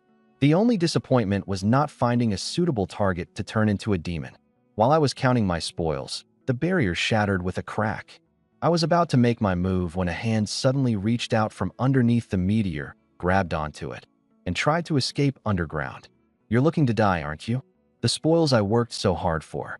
Who dares to come and steal them from me? I poured overwhelming telekinetic force down the tunnel, and just like pulling up a carrot, I yanked the thief out of the ground. It was a short-statured dwarf, now dangling midair, trembling and terrified to the point of wetting his pants. Mercy, my lord. I was blinded by greed. Spare me like you'd spare a fart, and let me go. Ignoring his begging, I waved my telekinesis, and the meteor flew straight into my palm. Smooth and crystalline, radiating a glow. Just holding it filled me with an overwhelming sense of the world's primal energy. Source crystal, special item. Absorbing it increases your progress towards a breakthrough in cultivation. Ah, so that's what it is. No wonder the world's energy spiked. It's because of this thing. I stored the source crystal in my inventory ring and sent a psychic blade to deal with the dwarf daring to snatch food from a tiger's jaws. Ability user remains, Tier 1B+. Ability, Earth Escape. AB+ Earth Escape ability, that's decent. If not for my telekinesis being able to track through the tunnel, he really might have slipped away today. Storing the corpse, I led Z and the others to a safe spot. You guys keep watch while I absorb this thing. Sitting cross-legged, I focused entirely on absorbing the energy within the source crystal. Absorbing source crystal energy. Progress towards breakthrough plus 5%. The notifications popped up crazily. Half an hour later, my progression hit 100%. Boom. I felt something shatter within my mind. My body, my spirit, my abilities, everything underwent a profound transformation in that moment. Ding. Congratulations. Breakthrough to Tier 2. Strength plus 40. Agility plus 40. Constitution plus 40. Spirit plus 60. Ding. Congratulations. Talent runestone formed. Talent effects have been enhanced. Ding. Congra. Abbreviated. Tier 2 lottery pool unlocked. Tier 1 lottery pool sealed. I officially stepped into the second tier. What's crazy is that absorbing the source crystal only used less than a fifth of it. The rest, I plan to save for Z and the others. Opening my status panel, my power had undergone another massive leap forward. Lihua. Level. Tier 2, 1%. Talent. Profession, Mentalist, C+, Psychic Strength plus 60%. Psychic Range plus 60%. Attributes, Power 73/Agility 92/Constitution 104/Spirit 209, including equipment, plus 60. Abilities, Forced Restraint, C+, Psychic Detection, C+. My talent got a range boost and added 2 very practical control and detection skills. The one downside, the Tier 1 lottery pool was sealed. Tier 2 draws cost 50,000 magic energy per spin. Even with the recent 200,000 windfall, that's only enough for 4 draws. Damn, evolution costs skyrocketed. Luckily, this time the evolution materials I gathered were plentiful. Let's evolve you guys first, then I'll absorb more of the source crystal. Returning to my home base, I used remnant materials from the Abyssal Fishbone Demon and the Bloodlust Vine to evolve the Demon Worm Mother Nest. Ding! Evolution successful. Intermediate Mother Nest evolution to Advanced Bloodline Mother Nest, B+. Ding! Congratulations. Gained Rejuvenation Effect. Constitution plus 60. Genetic Lock Transformation. Not done yet. I immediately used 2 A+ grade materials for a secondary evolution. Ding! Evolution successful. Advanced Bloodline Mother Nest upgraded to Lord Tier Mother Nest, A+. Ding! Congratulations. Gained Rejuvenation Effect. Constitution plus 80. Genetic Lock Transformation. 4th Tier Genetic Lock unlocked. 2 consecutive evolutions brought my Constitution directly to 244. The Genetic Lock also underwent an epic enhancement. Genetic Lock, Tier 4. 1st Tier, Attributes plus 30%. Duration, 50 minutes. After Effect, minus 10%. 2nd Tier, Attributes plus 60%. Duration, 25 minutes. After Effect, minus 30%. 3rd Tier, Attributes plus 100%. Duration, 15.5 minutes. After Effect, minus 60%. 4th Tier, Attributes plus 150%. Duration, 7 minutes. After Effect, minus 90%. A 150% boost. Once the 4th Tier lock activates, my 209 Spirit attribute will shoot up to 522.5 points. Holy SH**T. At 522.5 Spirit, who the hell can stop me? With the roaring telekinetic energy surging within me, I almost couldn't resist letting out an earth-shaking howl toward the sky. What did this number signify? It meant that with my 4th Tier gene lock activated, the intensity and range of my psychic powers had reached an unfathomably terrifying level. As for lowlifes like Yuguchian, let's just say she doesn't even have the qualifications to carry my shoes now. Even if a true S-tier powerhouse showed up, I wouldn't hesitate to challenge them head-on. If the gene lock alone is this insane, what about the Mother Nest itself? I couldn't wait to open its attribute panel. Lord Class Magic Insect Nest, A+. Skills Asterisk. Magic Insect Mother Subnest can split into 3 advanced, 9 intermediate, and 27 basic subnests. Gene Fusion allows the hybridization of multiple genes, creating entirely new species. Gene Bank, collected so far, 5 colored Spirit Fruit, A+. Blood Demon Vine, A+. Creatures available to hatch, asterisk. Bloodthirsty Parasite, A+, Special Support Unit. It can parasitize other magical insects, providing an A+ level combat boost. Spirit Fruit Insect, A+, Special Production Unit. Can produce explosive, toxic, taming, enhancement, or immunity fruits. Holy crap, it actually stole the abilities from that disfigured freak in the Blood Vine. Thrilled, I could barely contain my excitement. The Bloodthirsty Parasite could provide a massive battle strength buff to my insect army, while the Spirit Fruit Insect, its value was simply immeasurable, enslaving psychics or similar figures. TCH, that's way beneath me. But that enhancement fruit, Yuguchian managed to use it to turn an E-tier weakling into a certified B+ combatant. This meant that as long as I had enough resources, I could effectively mass-produce a terrifying army of B-tier, no, even A-tier soldiers.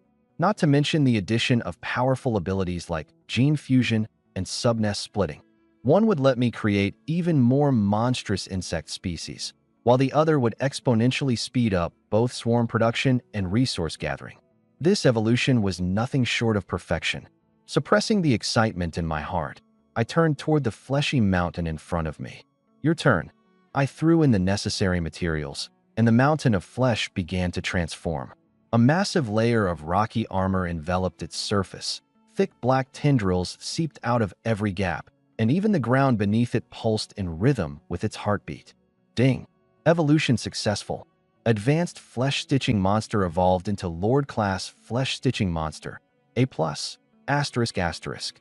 Ding! Congratulations on receiving feedback. Strength plus 60. New special ability acquired. Shatter and Reform. A surge of overwhelming power coursed through my body, skyrocketing my strength attribute to 133 points, fully compensating for my physical shortcomings. And that new ability, Shatter and Reform, allows the user to freely disassemble their body and remotely control each part. Interesting. With a single thought, my left hand popped off with a crisp crack and floated mid-air, twisting and flexing nimbly. I even controlled it to flip myself off with a middle finger. Feeling playful, I decided to go all out. With a swoosh, my entire body disintegrated into thousands of grain-sized meat particles. Despite losing my physical form, my consciousness remained crystal clear, my telekinetic abilities perfectly intact. Countless meat particles hovered under the support of my psychic powers, forming eerie, otherworldly shapes in the air. When I willed it, all the particles magnetically snapped back together in an instant, restoring my body to its original state in the blink of an eye. Now this is insane. This ability makes me practically immune to physical damage. With it, I now had another trump card up my sleeve for survival. Turning my gaze back to Fleshy Mountain, I checked its details. Fleshy Mountain, A+. Skills asterisk. Ability Pilfer, A+. Devouring corpses allows it to steal their complete abilities. Abilities obtained. Black Tendrils, B+. Earth Giant, B+. Subterranean, B+. Immortal Stitching, A+. Attribute Absorption Cap increased to 120 points. Soul Burial, A+. Maximum Spectre Summoning upgraded to A+, with a limit of 200 units. Now this is what I call a real leap forward. I stared at Fleshy Mountain's skill list, eyes practically glowing with greed. Its new passive ability, Ability Pilfer, had straight-up stolen skills from the Rock Giant, the Black Ooze Panther, and the Subterranean Dwarf. Its original skills also saw massive upgrades. A higher absorption cap for attributes, and a more terrifying spectral army. The current Flesh Mountain wasn't just tough and tanky. It could burrow, summon, and steal abilities. This was practically a walking, unstoppable fortress that could crush anything in its path. Finally, there's my little Tawanzi. I petted the lazy little creature loafing around. As my very first demon, its current weakest status felt almost embarrassing. You've got to step up your game. Pulling out 2B+, Tier Ice attribute cores, I immediately began its evolution. Under the soft moonlight, Tawanzi's frame started to grow. What was once a plump house cat had transformed into a majestic, 3-meter-long tiger. Of course, its face. Well, that was still as dopey as ever. Zhang's silly and adorable cat face. The crescent mark on its forehead had become even more complete. Ding! Evolution successful. Intermediate Moon Demon has evolved into Advanced Moon Demon, B+. Ding! Congratulations! You've received feedback, Agility plus 40. Special ability, Lunar Heart Transformation. Received B+ level Ice Attribute Resistance. Agility skyrocketed to 132 points. But that's not even the main point. The main point is, Lunar Heart has transformed. Lunar Heart, recovery ability and stamina increased by 80%. Can negate 2 fatal attacks. 2 lives. That's right, 2 freaking lives. When masters spar, victory or defeat is determined in an instant. The fact that I can tank 2 of the opponent's killing moves without dying gives me an unimaginable advantage. This thing is now on par with my Gene Lock. It's one of my strongest trump cards. Totally worth spoiling you so much, I said in excitement as I rubbed Tawanzi's big fluffy head. It gleefully flipped over, revealing its soft white belly. Looking back at its stats, its attributes had spiked, and its innate talent had undergone a metamorphosis. Ice-type skill effects had increased by 80%, and under its self-generated moonlight, that boost soared to 120%. Its combat power had skyrocketed by several levels. After this round of collective evolution, my base stats had now dramatically shot up to Strength 133/Agility 132/Endurance 244/Spirit 209. With this physique, even without activating my gene lock, I could use just my raw physical strength to beat someone like Yuguchi to a pulp. This evolution, it's not just an upgrade, it's a complete game changer.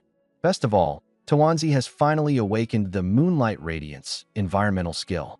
Can you believe it? This little guy, with the title of Moon Demon, used to rely on the actual moonlight to perform at its peak. How ridiculous was that? But not anymore. Now it can create its own moonlight, ramping up its ice attribute power to 120%. In addition to that, it gained a powerful crowd control ability called Frozen Moon Imprisonment, and 2 of its core skills were upgraded to B+ as well. With all these upgrades, Tawanzi can finally stand tall in my squad. It's no longer that tiny little thing that constantly needed to be protected. I closed the interface and glanced out the window. Outside, the sky was still pitch black. Looking at the time, the source crystal had dropped at midnight. The barrier disappeared by 2 a.m., and I wrapped things up by 3 a.m., feeding my demons a hearty meal along the way. It's still early, so I sent a quick message to Xian Feishue, checking on her situation.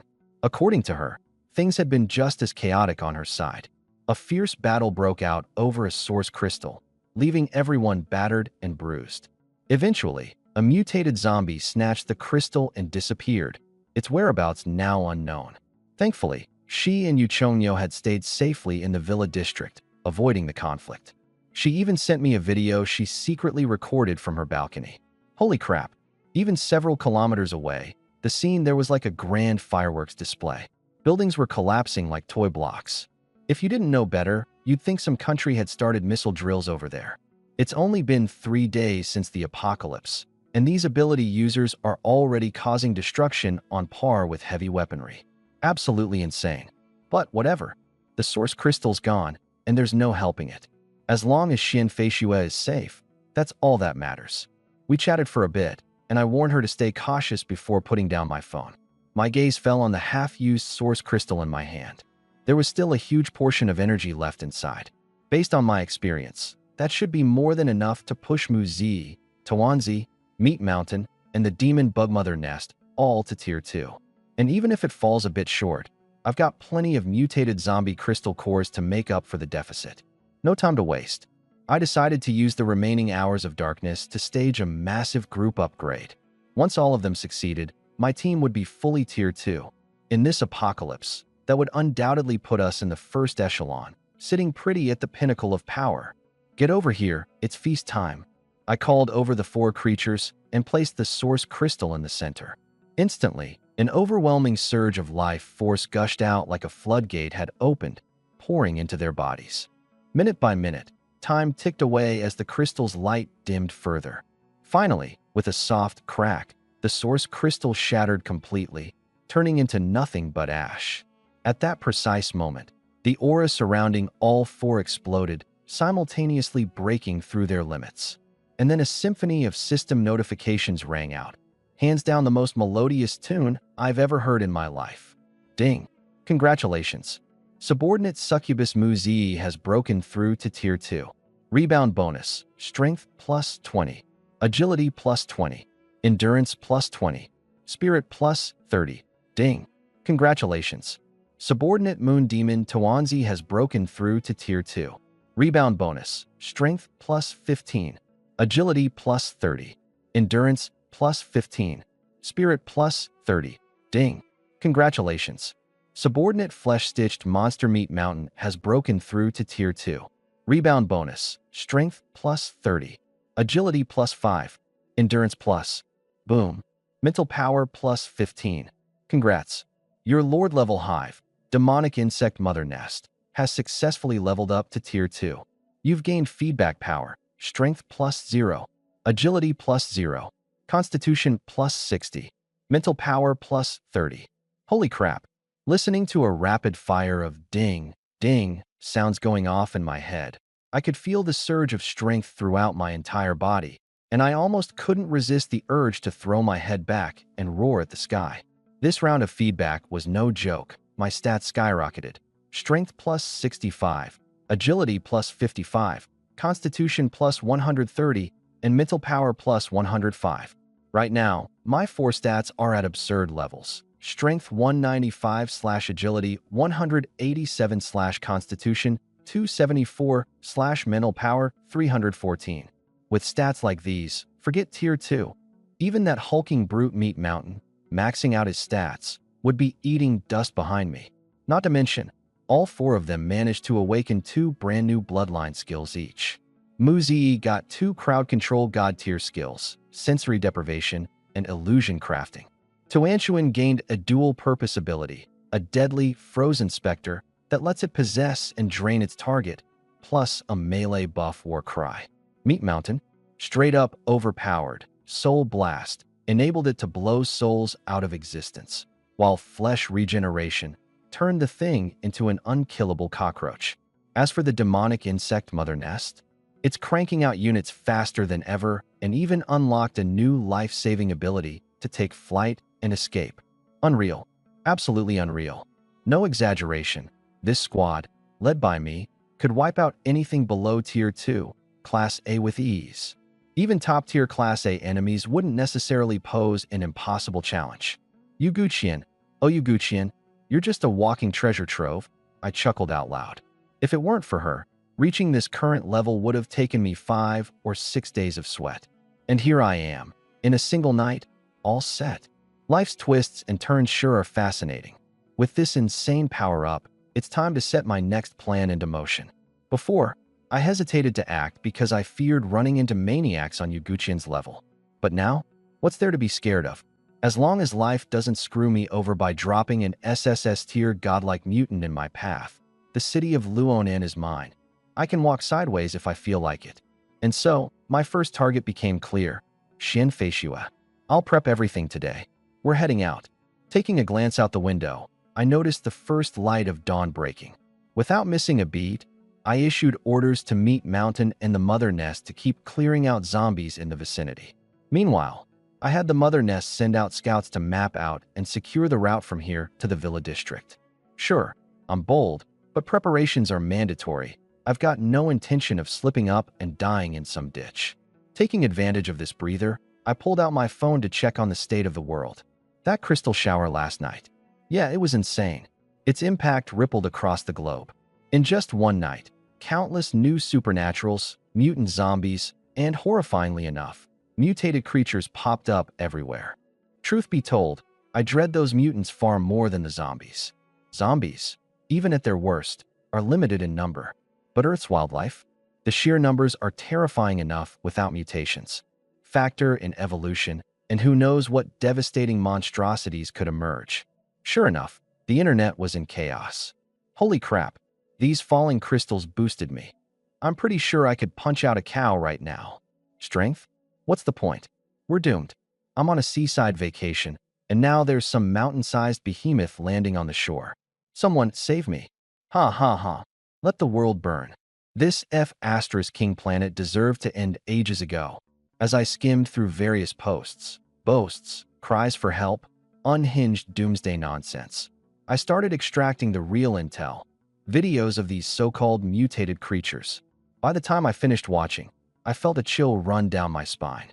The clips captured horrifying aberrations, an eerie tree species able to devour human brains and convert thousands into a massive biological supercomputer.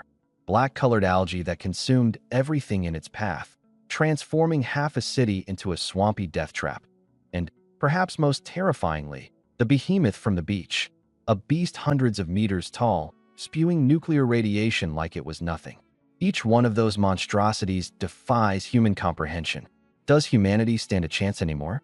My grip on the phone tightened unconsciously as I processed it all. A sharp crack echoed. The screen now sported a giant fracture. Damn it. Sucking in a deep breath, I let out a wry laugh. Who cares about the apocalypse? As long as I survive, as long as the people I care about survive, that's enough for me. Why worry about everything else? I've got my system. I've got my demon army. I'll take Xian Feishue with me, live comfortably, and stay out of trouble. That's all that matters. Shoving my scattered thoughts aside, I resumed scrolling through local posts. And guess what? I stumbled across a video featuring myself. The footage showed none other than me, wielding that colossal psychic greatsword, cleaving through Yuguchian Wen. A scene of a building collapsing and being crushed, caught on video from the vantage point of another intact building nearby. Whoa, this video has already racked up hundreds of thousands of views, with thousands of comments below it. Wow, a sword hundreds of meters long? Is this a deity descending to Earth? This guy is insane. Uffed. As an athlete, this is nothing. I could take it head on. Hey handsome, got a number? Big sis here is top tier, winky face. Most of the comments are shock and admiration, though there are also a few arrogant know-it-alls, and even a wealthy woman or two offering to take care of me. I just laugh all that off. Let the video leak. It's not like you can stop people from using their phones these days. Besides, in a few days, there won't even be power or internet left, so good luck filming anything then. Master, breakfast is ready.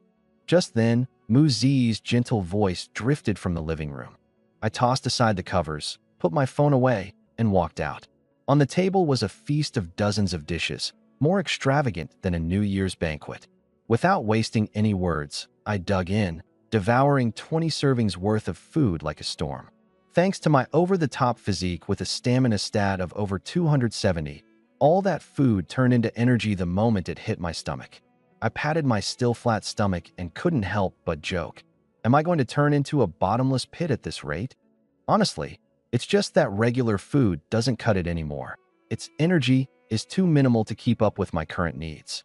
Mu Zi quietly and diligently cleared the dishes while I tossed a few frozen slabs of meat over to Tuanzi, my furry little companion.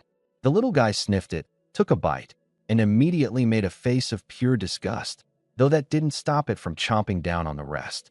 Come on, don't be so picky. I gave its fluffy head a good rub. A few days from now, I'll catch you some big-time mutated beasts to snack on. Way better than this frozen crap. Hearing this, Tuanzi's gem-like eyes sparkled, and it affectionately rubbed against my leg. I couldn't resist its cute, gluttonous antics, and was about to go in for another head ruffle when... Alert! The hive mother's alarm rang out in my head without any warning. Huh. My brow furrowed. There's a group heading for this building, and there's a lot of them. Lately, word of me clearing out zombies has spread around the neighborhood. Most of the local survivors are either too in awe, too scared, or both, to bother me. So, who could this new group possibly be? Rogue power users from outside. I immediately tensed up, activating Hive Mother-linked vision. Within moments, I saw them through the eyes of my surveillance creatures. Men, women, young, old. They were lugging bags and looked absolutely reeked, faces torn between exhaustion and terror. This wasn't a hostile group. This was a convoy of refugees. And none of them appeared to have any notable energy signatures. Just regular folks, no abilities whatsoever. That's strange. Why would a bunch of ordinary civilians be coming here? What do they want? I muttered to myself. But then again, what harm could powerless people possibly do to someone like me? I was curious to see what they were up to. I let the Hive Mother's creatures stay put and simply watched as over 100 of them streamed into my building. Other surviving residents, likely recognizing some of them, came out of their homes to join them. Eventually, the massive group gathered right outside my door. Oh great. Seeing the crowd, I had a pretty good idea of what was coming next. Sure enough, the knocks at my door soon followed. I rose from my seat, walked to the door, and pulled it open in one swift move. The hallway went dead silent.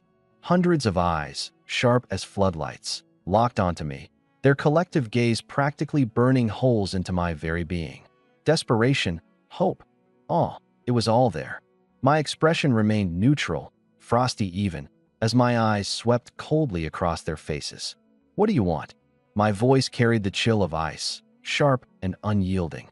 Not one person dared meet my gaze directly. Each one quickly looked away, heads lowering like scolded children.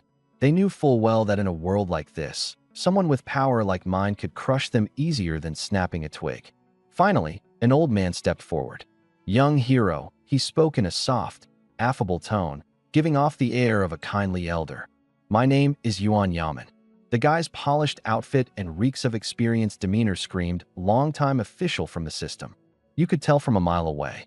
Word's been going around that we have an extraordinary young man like you here in our community. Gotta say, meeting you in person sure lives up to the hype. You're as impressive as they come. He laid it on thick, showering me in praise, even going so far as to nearly stamp "hero" across my forehead. Flattery will get you nowhere with me, is what I'd normally say, but today, no such patience. Get to the point. I cut him off bluntly.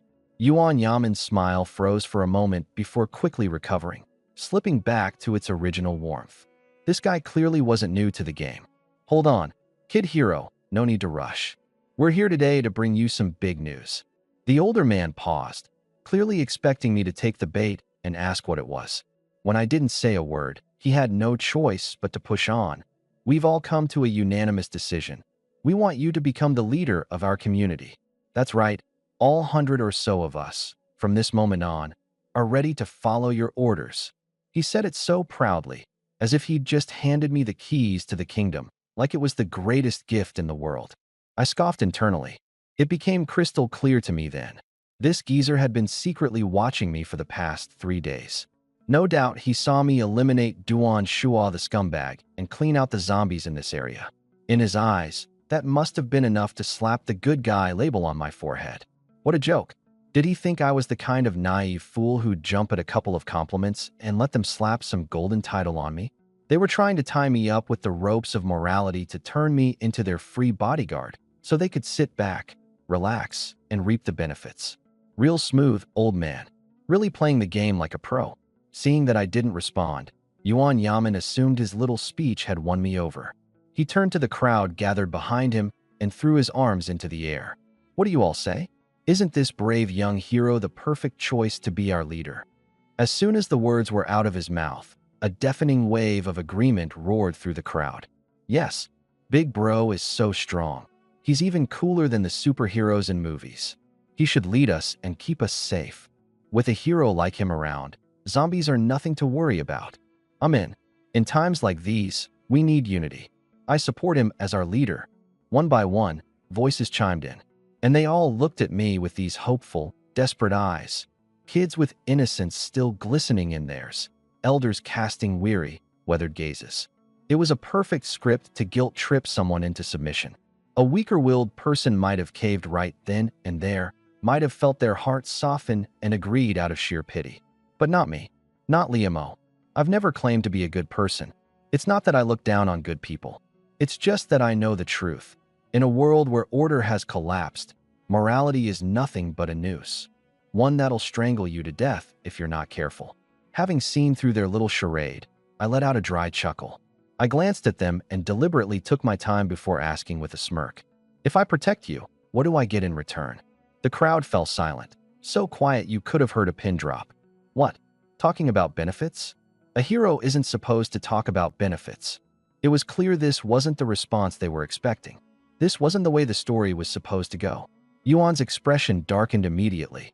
He must have spent a lot of time in bureaucratic circles, used to dealing with the type of young, hot-headed fools who'd throw themselves into danger for little more than an ideal. He probably thought tossing me a big enough dream would be enough to get me to bleed for them. But even someone as seasoned as him couldn't hide the fact that they needed me. Without me, there was no way they'd survive in a world like this. He knew it, and that's why he hardened his smile, despite the obvious crack in his confidence. Hero, you must be joking. Talking about compensation is so unsophisticated. With great power comes great responsibility, as they say.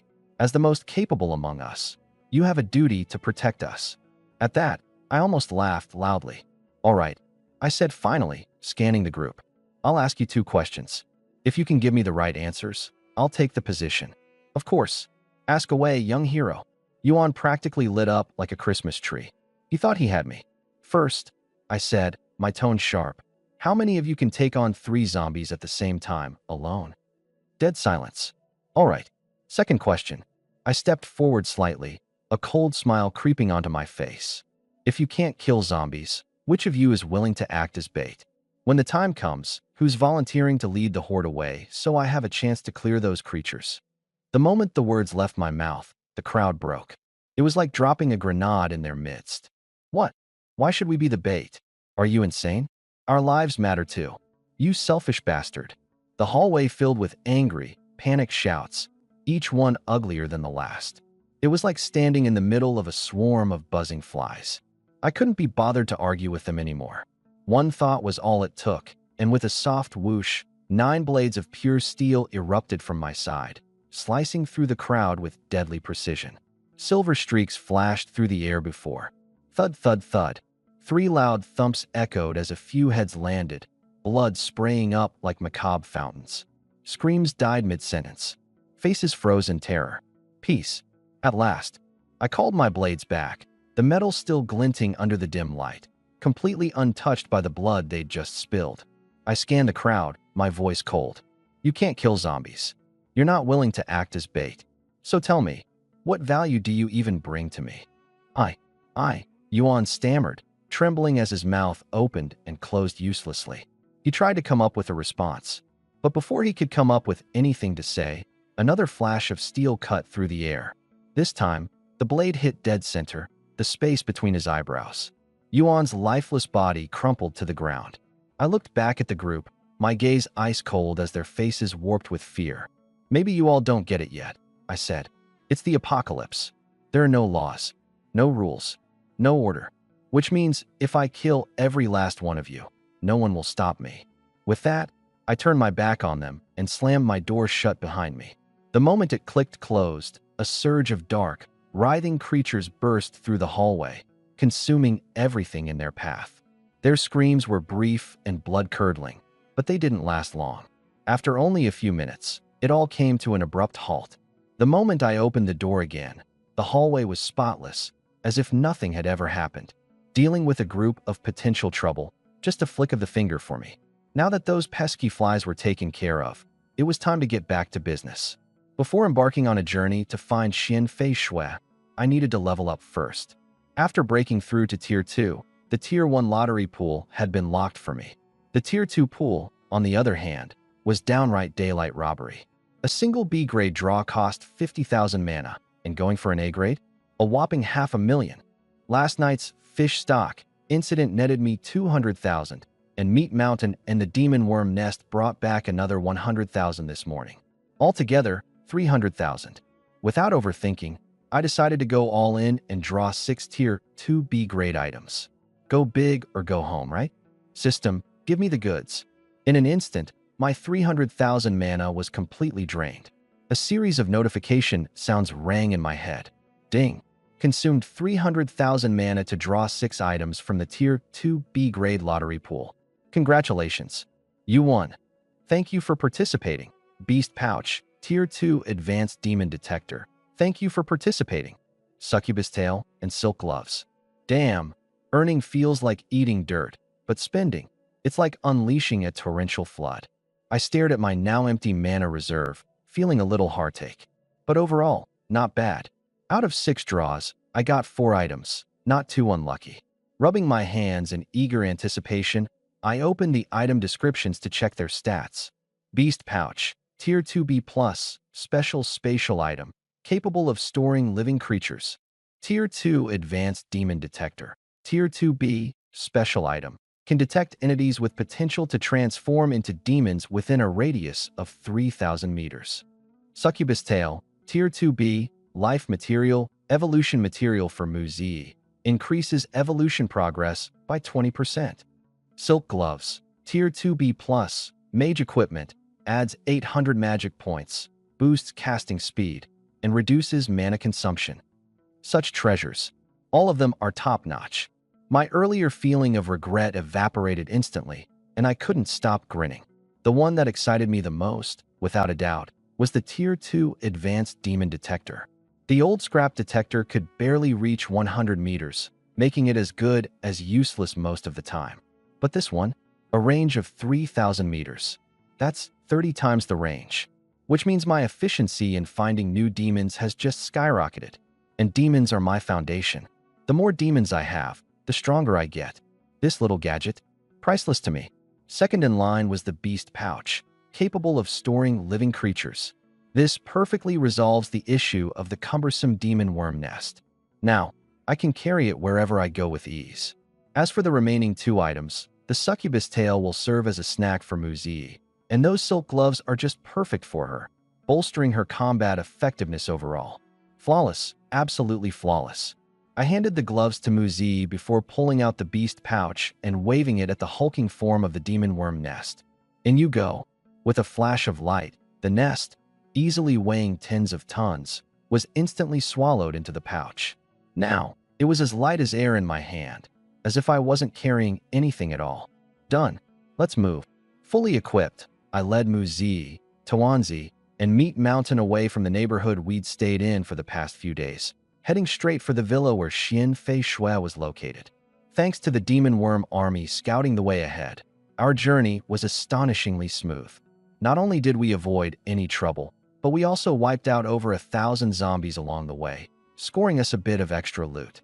In just 1 hour, we'd advanced more than 10 kilometers. As noon approached and I was thinking of finding a spot to rest, something in my pocket began vibrating. I pulled it out, none other than the new demon detector. On the device screen, a glowing green dot was blinking. Well, looks like we got ourselves a delivery. Instantly invigorated, I couldn't hide the grin spreading across my face. Another new demon to claim. Without hesitation, I changed course with my team, heading straight for the location of the blinking light at full speed.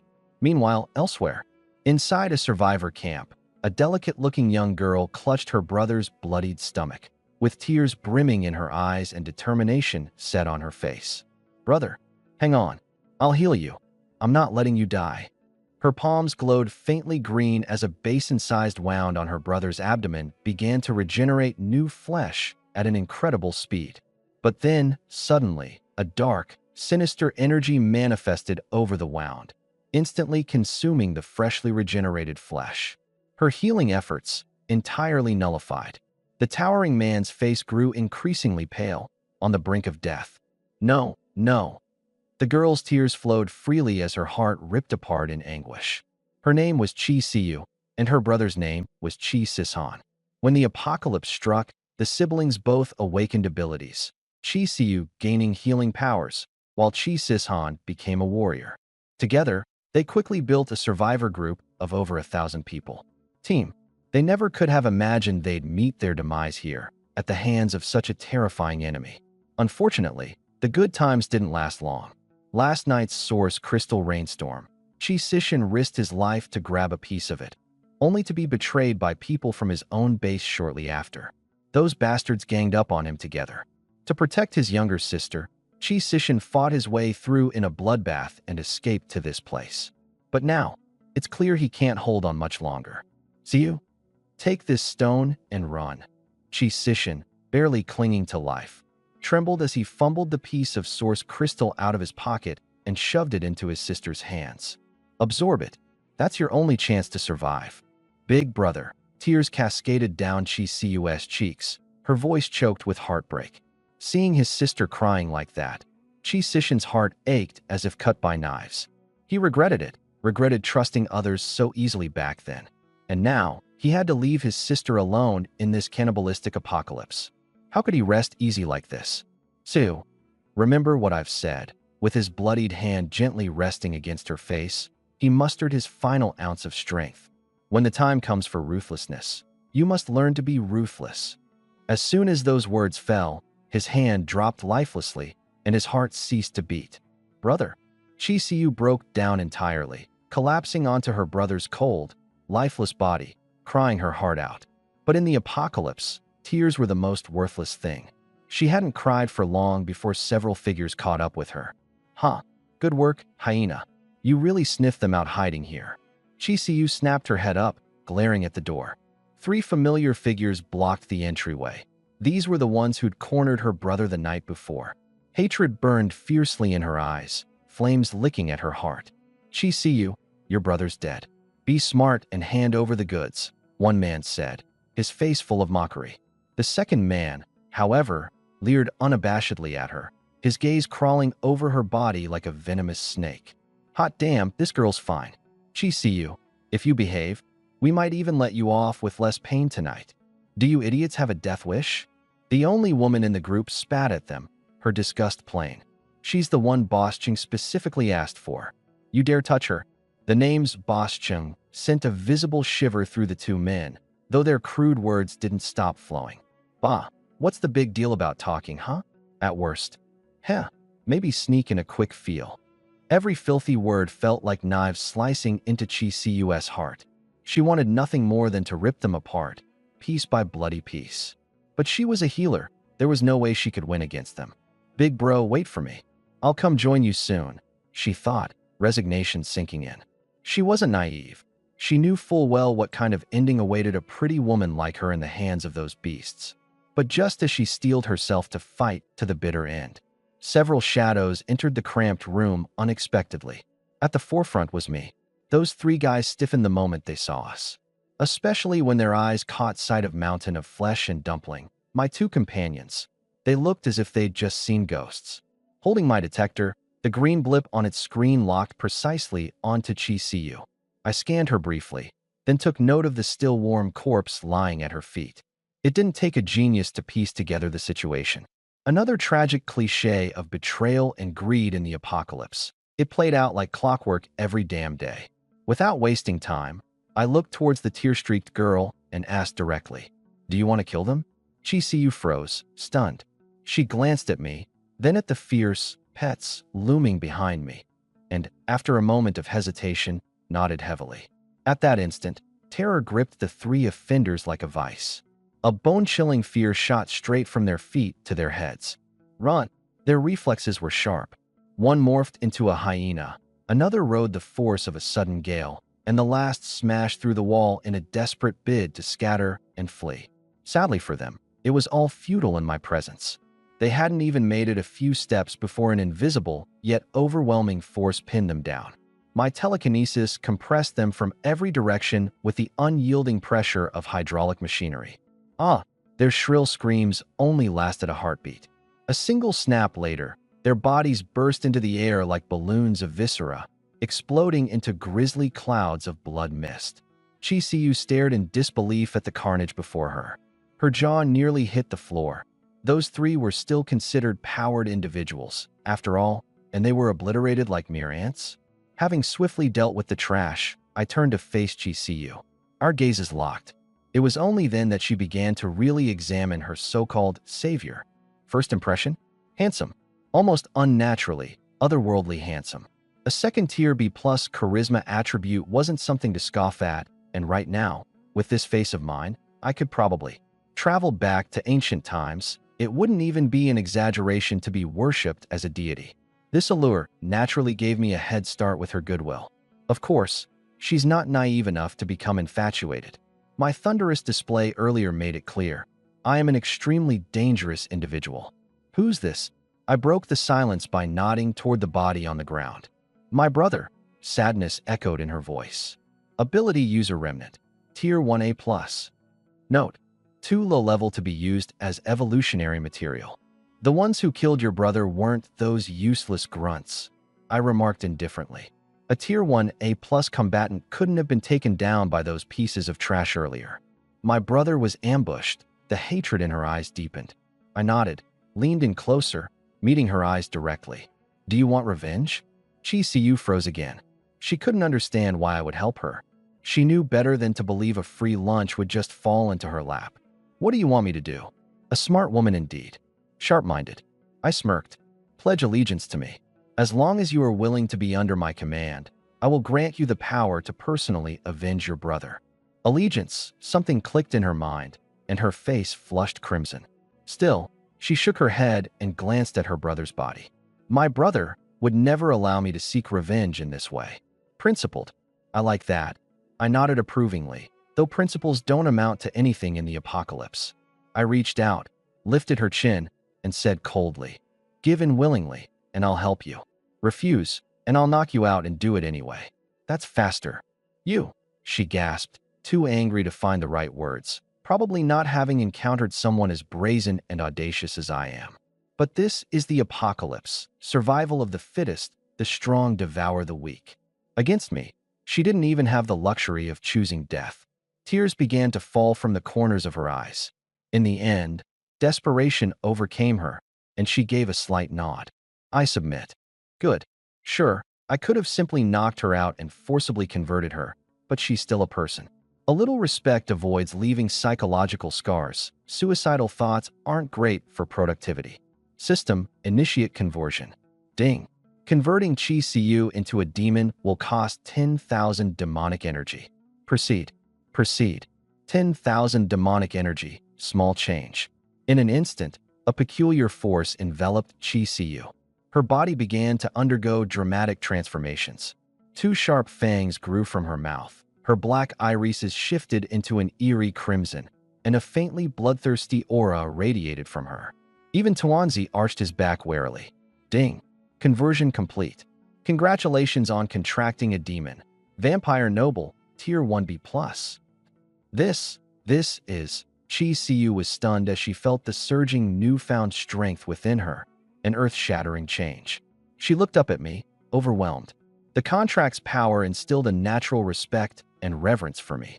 Coupled with my undeniable charisma, it was no surprise my image in her mind had become towering. I didn't have the time to dwell on her inner emotions. I immediately brought up her attribute panel. Chi Cu. Bloodline. Vampire Noble B+. Attributes. Strength 62, /agility 61, /constitution 91, /spirit 92. Skills. Blood Feast, Blood Slave, Blood Burst, Blood Ritual, Blood Sharing, Bat Familiar. Not bad, I said, genuinely pleased after reviewing her abilities. She's practically a jack of all trades. Single target damage? Covered. Yoi Lifesteal. Got it. Healer and DPS combined, plus summonable minions. A solid B+ template with great potential. Satisfied, I nodded. Chi Cu, catching my approving glance, seemed a little flustered. The enforced contract clearly made her uncomfortable. But that just takes time. I had already expected this. Tell me, who murdered your brother? I stayed straight to the point. Mentioning her enemy reignited a resolute look in her eyes as she recounted everything in detail. After hearing the story, I couldn't help but sigh. Chi Sishan had wanted to be a hero, a knight in shining armor. Unfortunately, in the apocalypse, being a good person requires power 100 times greater than that of the bad guys, and he didn't have it. With the details of the survivor base confirmed, I was ready to set out. Chi Cu, however, hesitated before pulling out a source crystal from her pouch. With trembling hands, she handed it to me. And master, this was what got my brother killed. I took it and glanced at the crystal. Most of its energy had already dissipated. What a shame. You absorb it. See if it pushes you to Tier 2, I said as I handed it back to her. Chi Cu froze. This was the treasure her brother had died for, yet I was giving it back to her so easily. Caught in a maelstrom of emotions, she followed the method I'd taught her. Start absorbing the source crystals. While waiting, I had Muzi whip up a quick lunch, and I also took the opportunity to let Xian Feishua know everything was fine. It didn't take long before an overwhelming surge of power erupted from Chi Cu's direction. She had broken through to Tier 2. Ding. Congratulations. Your subordinate vampiric noble, Chi Cu, has advanced her rank to Tier 2. You've received a feedback bonus, Strength plus 20, Agility plus 20, Constitution plus 25, Spirit plus 25. Another wave of attribute boosts. I glanced at Chi Cu's updated stats. Not only had her core abilities significantly improved, she even awakened 2 new skills, one called Blood Seed, a pre-healing skill, and another called Blood Blink, a short-range teleportation ability with a 300-meter range. Very nice. This was getting increasingly practical. I casually tossed the remaining source crystal shards into my storage ring and gathered Chi Cu and the others. We headed straight for the so-called survivor base. Revenge had to be swift and decisive. At that moment, in an underground parking lot, this was the survivor base established by Chi Sishan. The location was well chosen, easy to defend, hard to attack. It even had backup power. In just 2 days, nearly 3,000 survivors had gathered here. But now, there wasn't a trace of tranquility on the faces of these 3,000 people. Instead, they were consumed by a bone-deep fear. In the center of the parking lot, over 100 blood-soaked corpses were strung up upside down. Some had severed limbs, others had their eyes gouged out, an infernal scene straight out of a nightmare. At the heart of this hell, A skeletal thin man was venting his lust on a woman beneath him. Her screams echoed throughout the entire lot. Thousands of people stared helplessly, unable to make a sound. Because those mutilated bodies hanging above, that was the consequence of defiance. Finally, the emaciated man stood up, a satisfied smirk on his face as he adjusted his pants. He asked coldly, "Any word on Chi Sishan and his sister yet?" This man was Chung Xinlong, the mastermind behind the betrayal of Chi Sishan. The moment he seized control of the base, he mercilessly slaughtered Chi Sishan's inner circle, instilling fear in everyone with his ruthless methods. "Boss, we haven't found them yet." A few trembling ability users knelt before him, their voices quivering in fear. "Useless," Chung Xinlong snorted disdainfully. Suddenly, eerie green patterns appeared on the necks of these ability users. The next moment, they writhed and screamed on the ground like they were being boiled alive. "Boss, spare us. We'll find them, we swear. Please, show mercy. We'll go search for them immediately."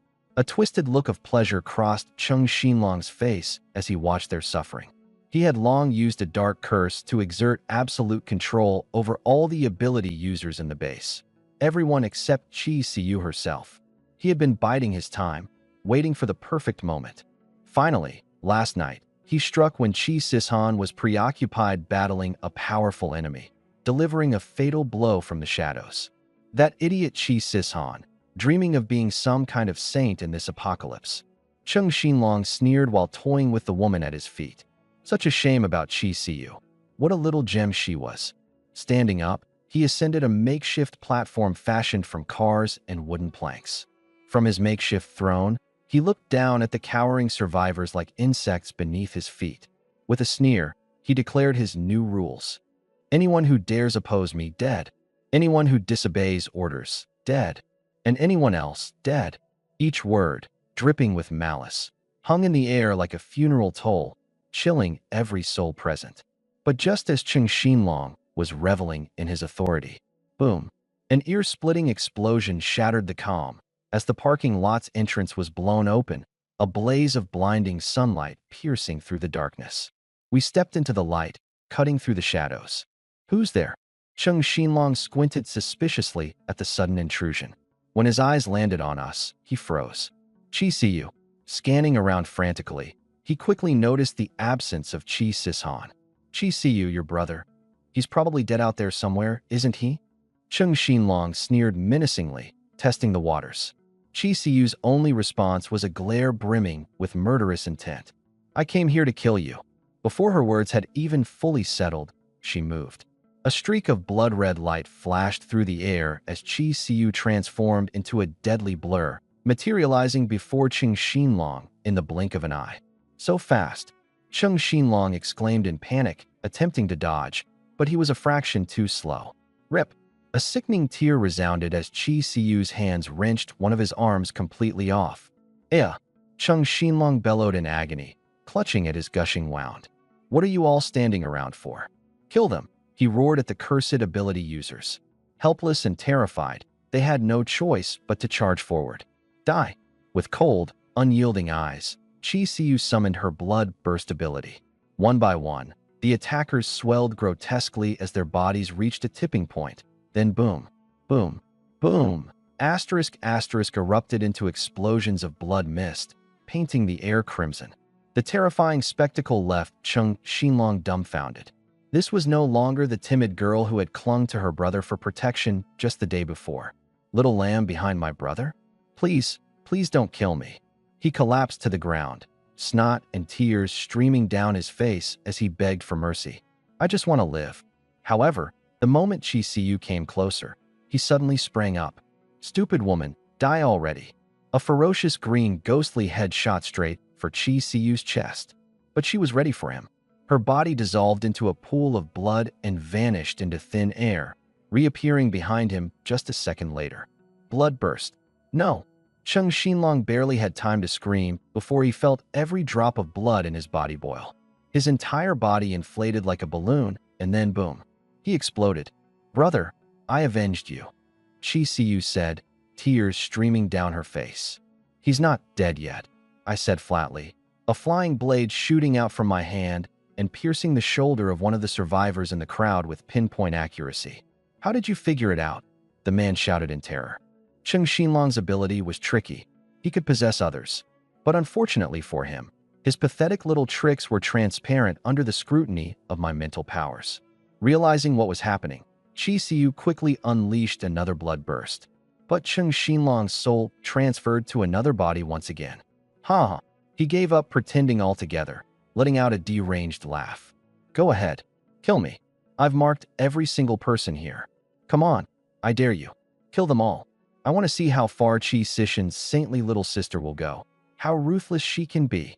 The survivors erupted into panic, their terrified gazes landing on Qi Xiu. Her clenched fists began to tremble. Could she really slaughter all these people, whom her brother had once sworn to protect?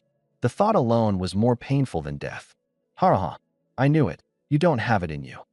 Cheng Xinlong grew even more arrogant. I frowned, not because of him, but because of Qi Xiu's weakness. I needed a ruthless demon by my side, someone who could help me destroy our enemies, not a sanctimonious liability. "Qi Xiu," I said coldly, "I admit your brother was a hero, but he didn't belong to this era.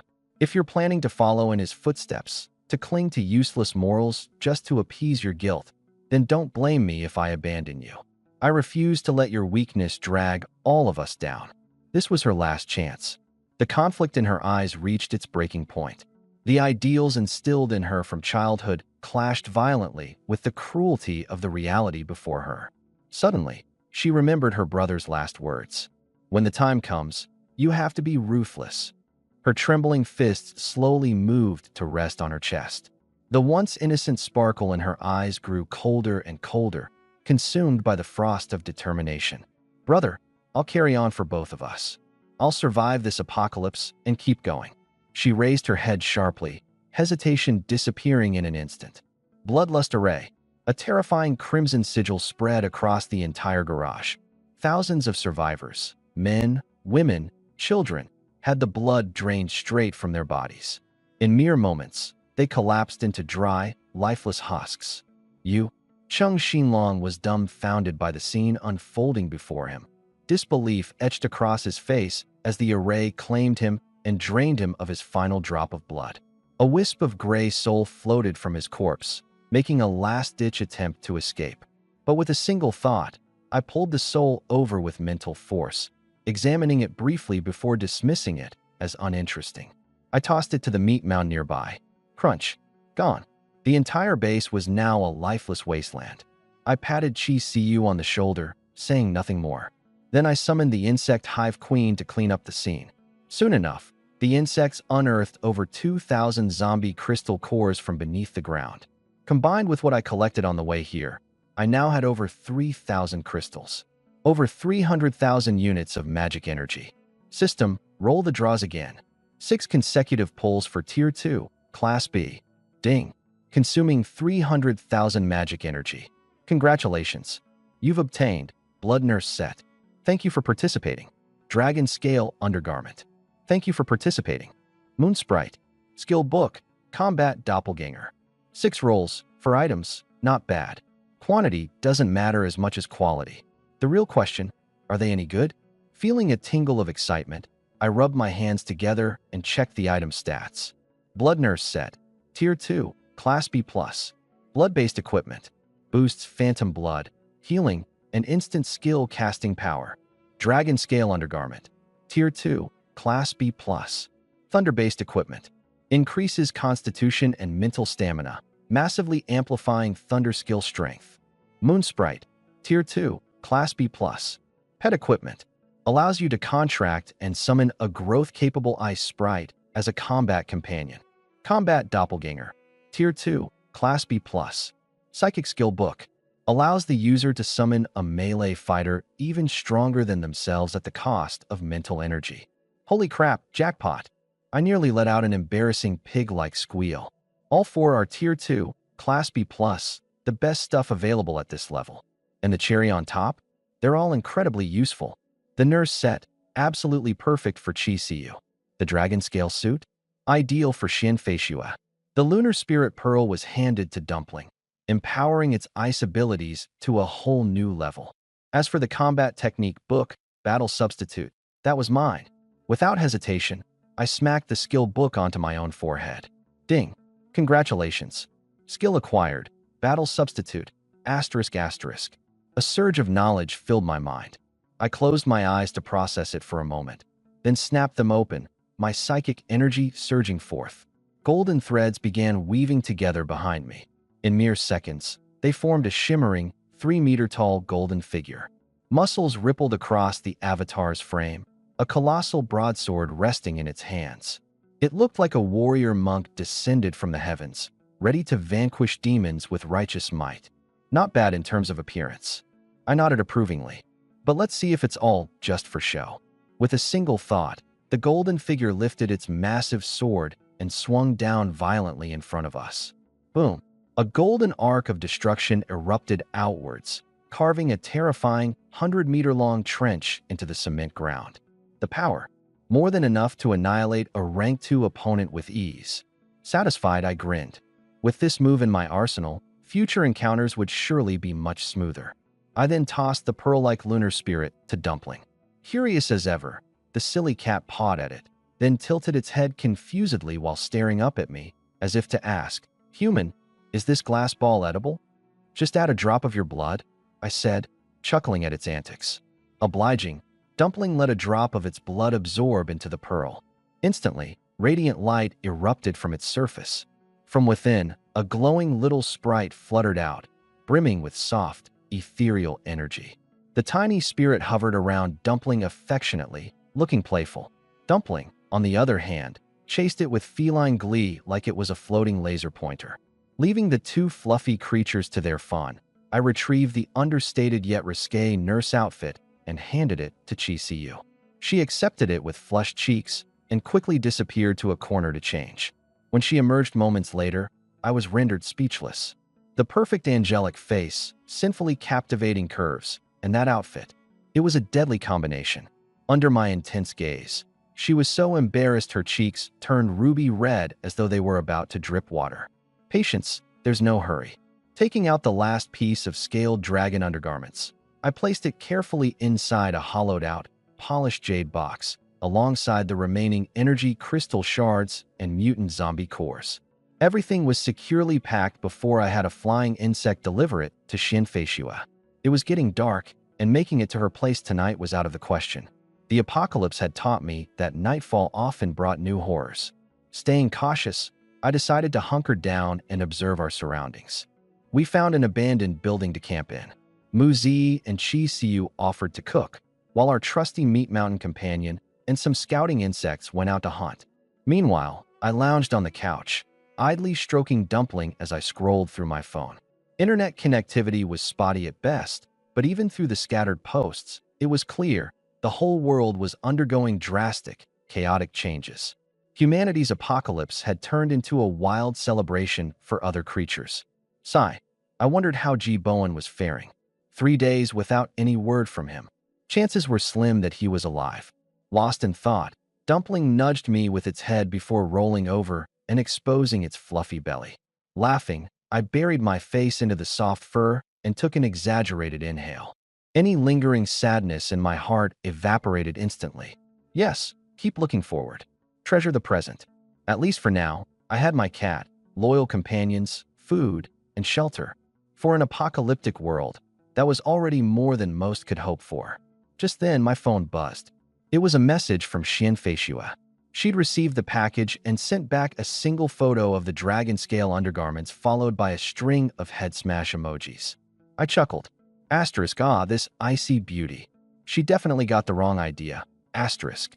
Sending back a teary-eyed emoji, I typed, Sister Feishua, that's combat gear, to increase your power. You can only wear it after reaching rank 2. She left me on read for several minutes before replying with a cold, okay.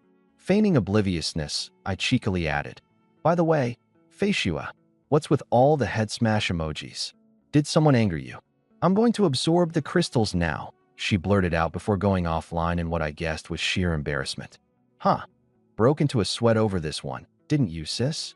What a shame, though. I didn't get to see it modeled on her in person. Just as I lamented the missed opportunity, her follow-up message arrived. Unconsciously, I opened it, and suddenly, something primal within me stood at attention, ready to salute. In the photo, Xian Feishue had completed her breakthrough to rank 2. She wore the exquisitely designed dragon scale undergarment, her flawless, alabaster skin peeking through the delicate material. White-hot desire mixed with her faintly cold, reserved demeanor to create an air of irresistible allure. It wasn't simply provocative, it was an art form. Sister Feishue, your tastes in people spot on. Without hesitation, I saved the image and sent back a nosebleed emoji. Blessings upon you, Sister Feishue. May your kindness be repaid in spades. She replied with another head bash emoji before hurrying off to take a bath. Tonight, the figurative gap between us had grown just a little smaller. Late into the night, exiting the bathroom wrapped in a towel, I was startled to find Chi Siu lingering in the doorway. Her cheeks were glowing with a crimson hue, as if her entire soul had been set ablaze. Her gaze darted everywhere, avoiding me at all costs. Step by step, I walked toward her, the towel clinging to me loosely. She didn't retreat, but was soon backed into the wall, eyes wide and trapped under my gaze. Leaning in close, I tilted her chin upward and kissed her deeply. She shivered all over, her body gradually relaxing from its earlier stiffness. After a moment, I let her go, smiled, and gently ruffled her hair. Get a good night's sleep. Watching my figure disappear into the distance, her expression turned complicated, a faint emptiness welling up inside her. Back in my room, I wrapped my arms around Muzi and quickly fell into a deep sleep. 12 a.m. The once calm night sky suddenly turned chaotic, storm clouds rolling in. The energy of heaven and earth across the entire world instantly roared into motion. They're here. I jolted awake and dashed to the window. In the skies above, countless golden meteors streaked through the night, their numbers far surpassing those from the previous night. Even more origin crystals had arrived. As this new batch descended, the density of the planet's energy spiked dramatically once again. Across the globe, anguished cries echoed as countless survivors awakened their supernatural abilities. In the cities, concrete burst apart, massive weeds broke through the ground, and vines engulfed entire skyscrapers within moments.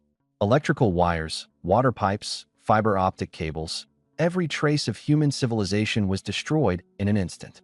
The steel jungles of humanity turned into primal ruins in just 10 minutes. Amid these ruins, chaos reigned as creatures swarmed to take over. Cockroaches several meters long, mosquitoes the size of calves, hamsters capable of gnawing through human skulls in a single bite. This world had gone completely insane.